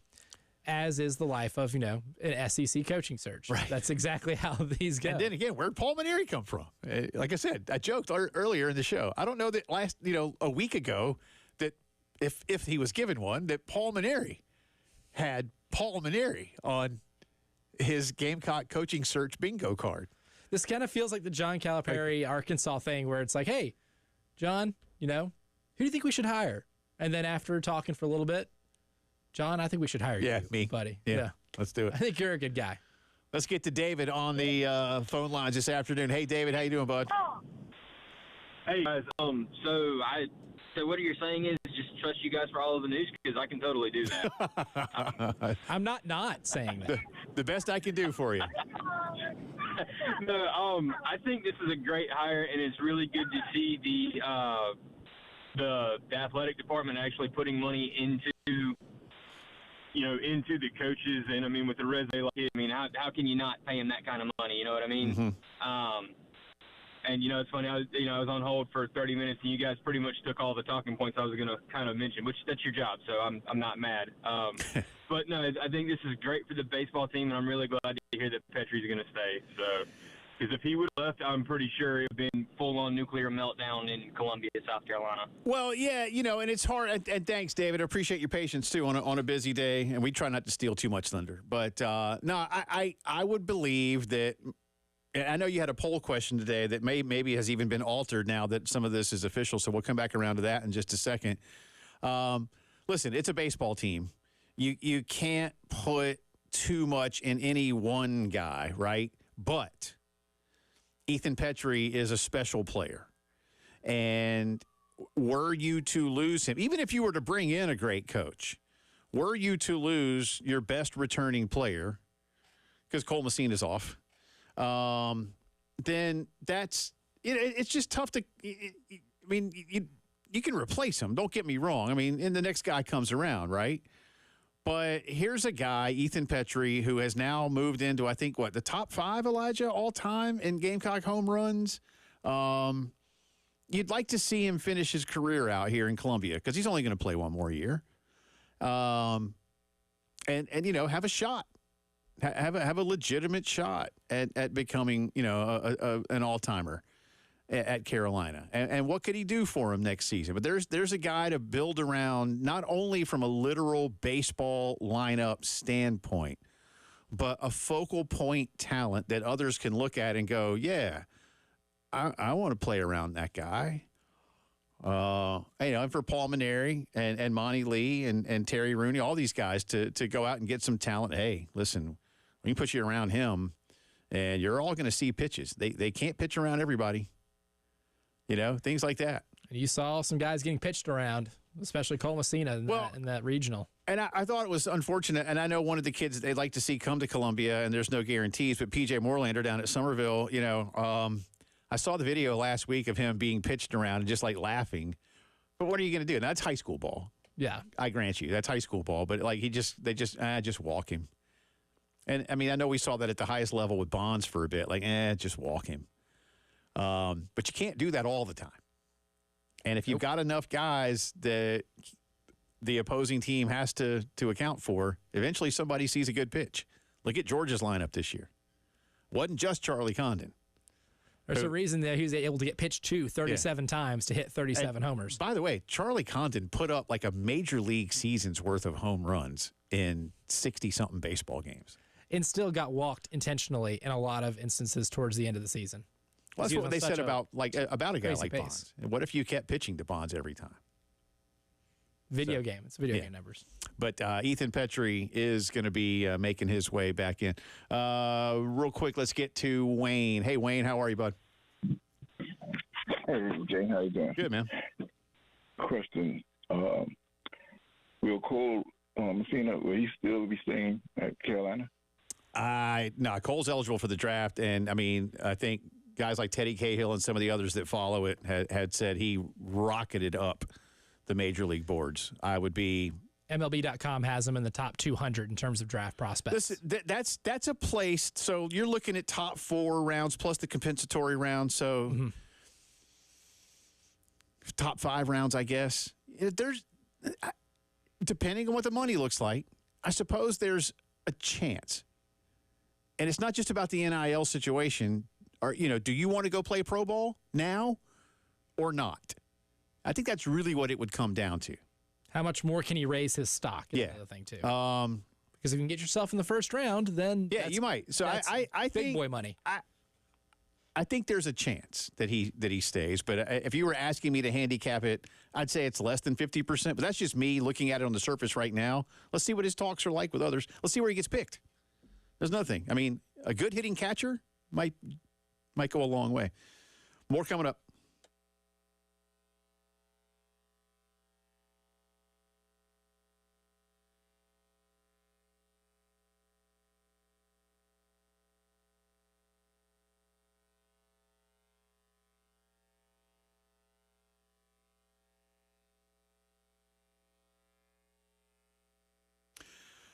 Palmetto Citizens invites you to do your banking with them. If you are already a member of Palmetto Citizens Federal Credit Union, you've noticed a few things like the new website that's been updated to provide better user experience, a lot smoother.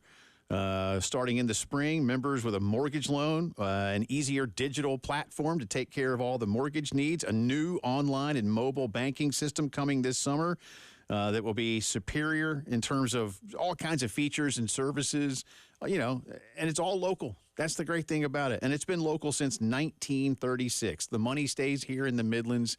There's no shareholders to be paid. So a lot of the money, and those things that get generated come back to you in the form of lower rates and fewer fees, whether it's checking, savings, credit card, student loan, car loan, mortgage, equity line, money for any reason. Do what my wife and I do and work with the great people at Palmetto Citizens. Check them out online, palmettocitizens.org.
From the WIS Traffic Studios, I'm Elijah Campbell. The few accidents to get to you that are causing some issues on the roadways this afternoon. We'll keep it here in Richland County to start.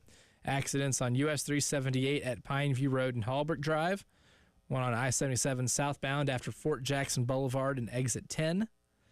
And on I-26 eastbound after the Columbia Avenue exit 91 are all causing some minor issues.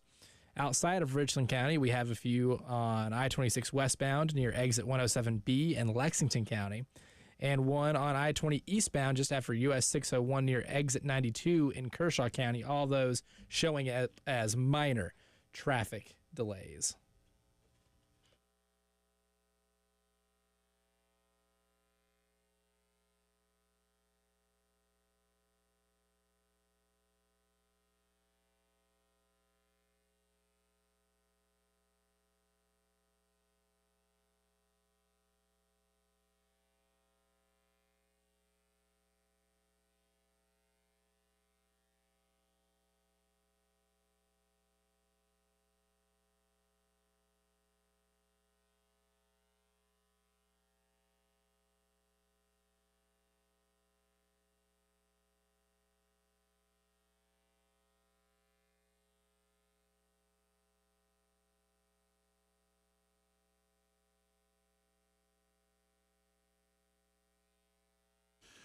Drive around the SEC time on this Tuesday, but we'll stick primarily with Carolina baseball. But we will get you set up for the College World Series, which is now official. 4 Southeastern Conference schools going up against, 4 ACC schools. Elijah and I had a plan to not necessarily reseed. Well, actually, I had one plan, and then Elijah had a better plan. I'll freely admit that. I said that they should just have each game of the 4 be an ACC versus SEC school, and then you had an even better plan. So, yeah, like how you usually, they're split up into 2 pods of 4, have an SEC pod, an ACC pod, and then you get a representative from both conferences. Yeah. Then it's a true matchup of superiority for a championship. Instead, it looks like this. Again, last night, if you didn't see it, we'll settle. Elijah and I were kind of bummed. There was only one do-or-die game. Actually, of the 8, 6 of them went 2-0. Yeah. Tennessee, Evansville pushed Tennessee to a 3rd game, and Tennessee didn't like that, and then beat poor Evansville that was rude. 12-1. It was mean. They only hit 7 home runs. I thought people were a lot more hospitable in Knoxville, Tennessee. Yeah, Southern hospitality only goes so far. It does. Well, Tony Vitale is the coach, so. Yeah. Oh, he ain't from around here. Was that mean? He didn't flip him off this time. No, not this time. No, but he did go on a nice unhinged tangent after the game. And then the only other do-or-die was last night at Foley Field in Athens, where NC State took an early lead and held on to it. They beat Georgia 8-5. So this is how the College World Series shapes up. Friday afternoon, game 1. You got to love it, man. About 100-and-something-year-old rivalry and everything. North Carolina taking on Virginia. Does the winner get to go to the SEC? Hey, just kidding. I'm not serious at all. They may both be on their way one day soon enough. Just kidding. They're the top 2 targets, right? That's what they should be. Anyway, that game is at 2. Virginia's 3rd straight trip. How many is this for Brian O'Connor now? Like 10? I mean, he's making himself a regular. Will you look that up real quick? Yeah. How many is this for Brian O'Connor? All that dude does is get to the College World Series, it feels like. North Carolina, Virginia, Friday at 2. Tennessee and Florida State Friday night at 7. And that's one side of the bracket. So winners will play each other and then losers. 7 times. 7 times. Including this year? Or is this 8? Yeah, including this year. Yeah, this is 7. Okay. That's almost 10. Kentucky. Round up. Yeah. Kentucky and NC State Saturday afternoon at 2. A&M and Florida Saturday night at 7. 5 national seeds are still alive, that being North Carolina, Tennessee, Florida State, Kentucky, and A&M, and then 3 that made it through Virginia, North Carolina State, and Florida. So there you go. Great series. Good. Again, Tennessee is the number 1 team in the country. The last number 1 seed to win the College World Series is the only number 1 seed to win the College World Series in the new format, which goes back to 1999, and literally in the first year of it, Miami Hurricanes, 1999 national champs, the last time the number 1 overall seed did it. No, that's crazy. That's crazy. And they are technically the favorites per BetMGM. As of this morning, they're at plus 250. Would you like to guess who the lowest odds, the biggest payday would be? Either NC State or Florida. It would be NC State at plus 1,500. Mm-hmm. That makes sense, but they're good. They're really good. They're good. What's Florida? Plus 1,400, the second lowest odds. It'd be weird if it was Florida State under Link Jarrett to finally get it done. Rest in peace, Coach Mike Martin. Man, it would. What if Kentucky, who's never been, finds a way? They could. I would be really nauseous if I saw that happen, just because it's Kentucky. And I would get sick. North Carolina is playing some pretty good ball, man.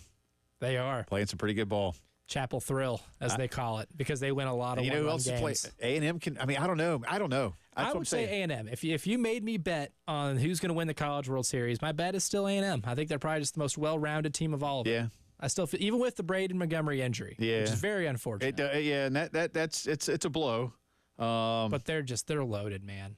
The guy that replaced him hit a home run the next game. Right. I mean, I'm not ready to pick somebody yet. I can really see any of these 8 schools being the national champion and not being surprised. I just don't think any. I'm looking again. I really don't. I just don't see anybody. I know Florida would be one because of their regular season, but it's Florida. And we know that their talent level does not match their win total. We know that. Yeah. And now we see them, when it matters most, playing some really good baseball. And fun stat, Florida has 1 Jack Caglione. Yes. The other 7 teams have 0 Jack Cagliones. That's true. I'd like to have seen Charlie Condon make this event. Would have been really cool. That'd have been cool. I would love to have traded them for Kentucky any day. Yeah, well, I don't. Yeah, just kidding. I kind of like watching Kentucky play, but it's Kentucky. Yeah, they play. Nick Mingione has a fun brand of baseball, and it works. It works in that ballpark too. Yeah. So I don't know. Nobody would surprise me. Nobody would surprise me, which I think is great. That's what makes it good. I think it's series. great. There's no ORU in this one. As a college baseball fan, I am very intrigued by this year's College World Series. Talking more Gamecock baseball. Once again, if you've just tuned in and have not heard today, Paul Mainieri's contract is official. He will make $1.3 million per year, has a 5-year deal. Monty Lee has been retained as associate head coach and hitting coach. Monty gets a big raise to $550. Let's see. Terry Rooney will be pitching coach and recruiting coordinator. He has a 3-year deal at $425. I have not yet seen the contract terms for John Hendry.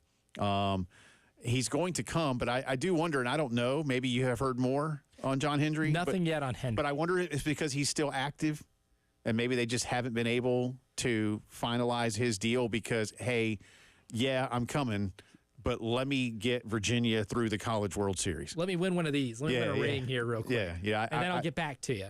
That's my hunch, maybe, is that while they know he's going to be approved, maybe there's some things to work out, or we just didn't get those numbers as of yet, but we shall see. What else you got? Oh, I thought you were showing something. Oh, yes. These are the GWAR tickets. That's right. We got one more. Okay, we'll do that for you just a second. We still have one more to give away. All right, we'll do that coming up in a second. Don't call yet, though. First, so that way I don't have to hang up on Scott. Hey, Scott, you're up next on the phone lines. How are you, bud? Hey, well, like y'all were talking about, the University of South Carolina has stepped up to the plate, and they're showing everybody they're serious about this and going from a mediocre to a good ball club to maybe a championship ball club. Now, supposedly we got the dream team here, kind of, it seems like. Seems like we've put something together here. It could be a championship staff. So I want to have a shout-out to Cole Messina to tell Cole to come on back, and all the other Gamecocks and all the recruits, come on in here and let's put this championship club together. We were so close this year.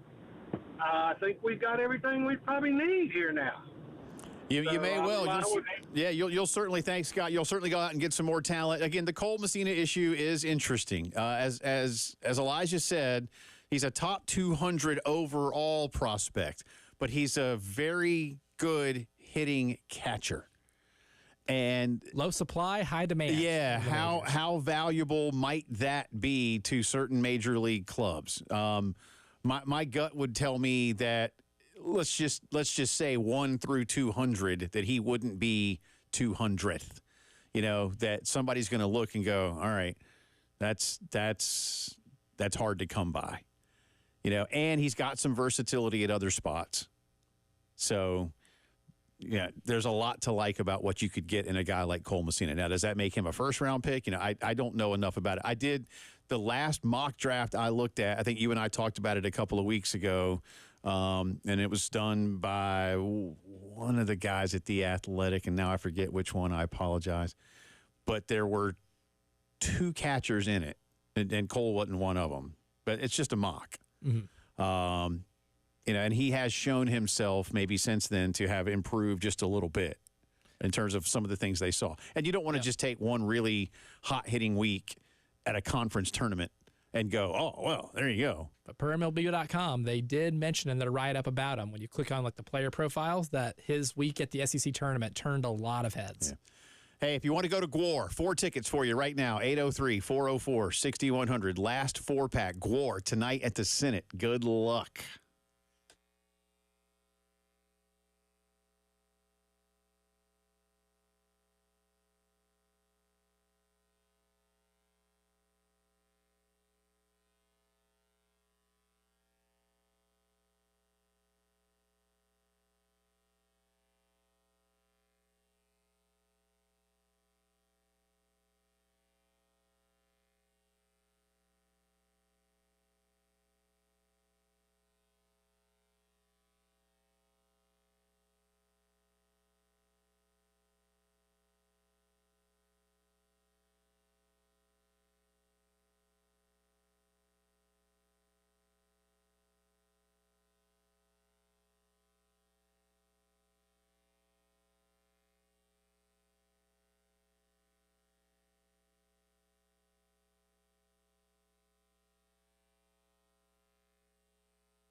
Welcome back in. Final few minutes of the postgame show. Lettuce brings us back. Mrs. Phillips and I saw Lettuce down at the Senate a few months back. And tonight, great venue. GWAR. Not like Lettuce. We have 3 people that have won tickets today that have never been to a GWAR show, nor are they familiar with GWAR's work. So they're going into this completely blind, which is how I prefer this, right? This is how this should be. Because if you Google it, then it might take away some of the surprise and the suspense. But you are going to be in for a fun time, fun experience. Do you think these people will at least do a little exploratory work to find out? I hope not. Don't Google it. Go in with the most open of minds imaginable. But go ahead and tell people why they shouldn't Google it if they don't know anything about it, because they might not go. No. I'm curious as to somebody who would have zero background information on GWAR. Yeah. To go in there. Yeah. With no expectation. And see exactly how much fun you have. I do genuinely. So I hope everybody who are the last two who won. Do we have the list of everybody that won? So just give me everybody's name. James, Chris, Patrick, Jacob, and DeVern. Okay. I hope all of you will, and I'm very sincerely asking. I hope all of you at some point tomorrow between 3 and 6 call in. Other than when we have scheduled guests, and I think we'll have a couple tomorrow. Will call and tell us your impressions of the GWAR concert tonight. Yes. I would love to hear from you because you are fascinated. To say that you are enamored with the GWAR universe would be an understatement. Well, it's that I had to pick this summer between either being, the massive Dallas Mavericks fan that I am. Tough life. Or GWAR. And I chose the Mavs. Yeah. Yeah. And you might have made the wrong choice. I might have. Because you know what? Luke and Kyrie ain't walking through that door. You go to a GWAR show, you always win. GWAR is walking through that door. And like I said, back in the 90s, I was not actually out on the road seeing the Allman Brothers and Fish and the Grateful Dead a lot. I was seeing GWAR. It was your heavy metal phase. Again, my only advice, having never seen GWAR, but I guess I would liken it to, you ever heard of the 70s and 80s comedian Gallagher? Yes, certainly. And you know how in the front row there's like a tarp? Ponchos tonight. Could be your friend. Could be, yes. But let us know. Let us know. I see what you did there. Brought us back. No. Poll question. Yes, poll question of the day. Do you like GWAR? Yes, the GWAR approval rating. And by that we mean Paul Mainieri's approval rating. As Paul Mainieri is going to be announced as the new baseball coach, do you approve of this hire? Thumbs up or thumbs down? Kept it pretty simple with the emojis today. Yep. Thumbs up, 85%. All right. Thumbs down, 14.6%. That is with 651 votes. So a pretty large sample size of Gamecock fans who are #online. And a pretty good, overwhelming majority are approving of this hire. I think that number will probably go up now that we know the details of who Paul is bringing with him to Columbia. Monty Lee retained as associate head coach and hitting coach. Terry Rooney coming from LSU, where he has been their recruiting coordinator. In a previous point in Terry's career, he was Paul Mainieri's pitching coach at both Notre Dame and LSU. He was a longtime head coach at Central Florida, spent a couple of years at Purdue University in the Big Ten before he moved back to Baton Rouge as recruiting coordinator for Jay Johnson. Remind you that last season, Louisiana State won the national championship again under Coach Johnson. And this year played for the SEC championship, lost in the Chapel Hill Regional in a very good game. And John Hendry will be the final staffer. He comes from the University of Virginia, who's in the College World Series for the third straight season. John has been the director of player development for UVA for the last 3 seasons. So it's a good staff. Ethan Petrie seemingly is going to hang around. So that's good news. Seemingly gave a seal of approval. Yep.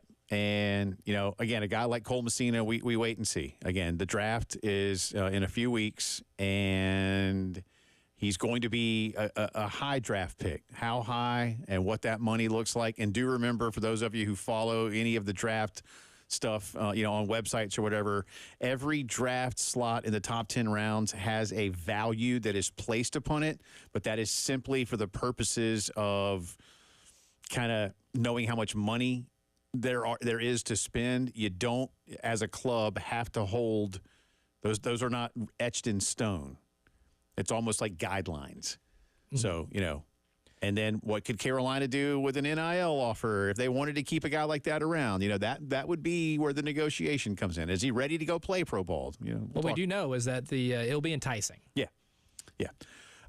We'll get some folks booked up for tomorrow to talk more about this, but it's a good day. It's a good day for Carolina baseball, in my opinion, with the addition of a championship level coach. Appreciate you being with us. For Elijah, I'm Jay. See you tomorrow.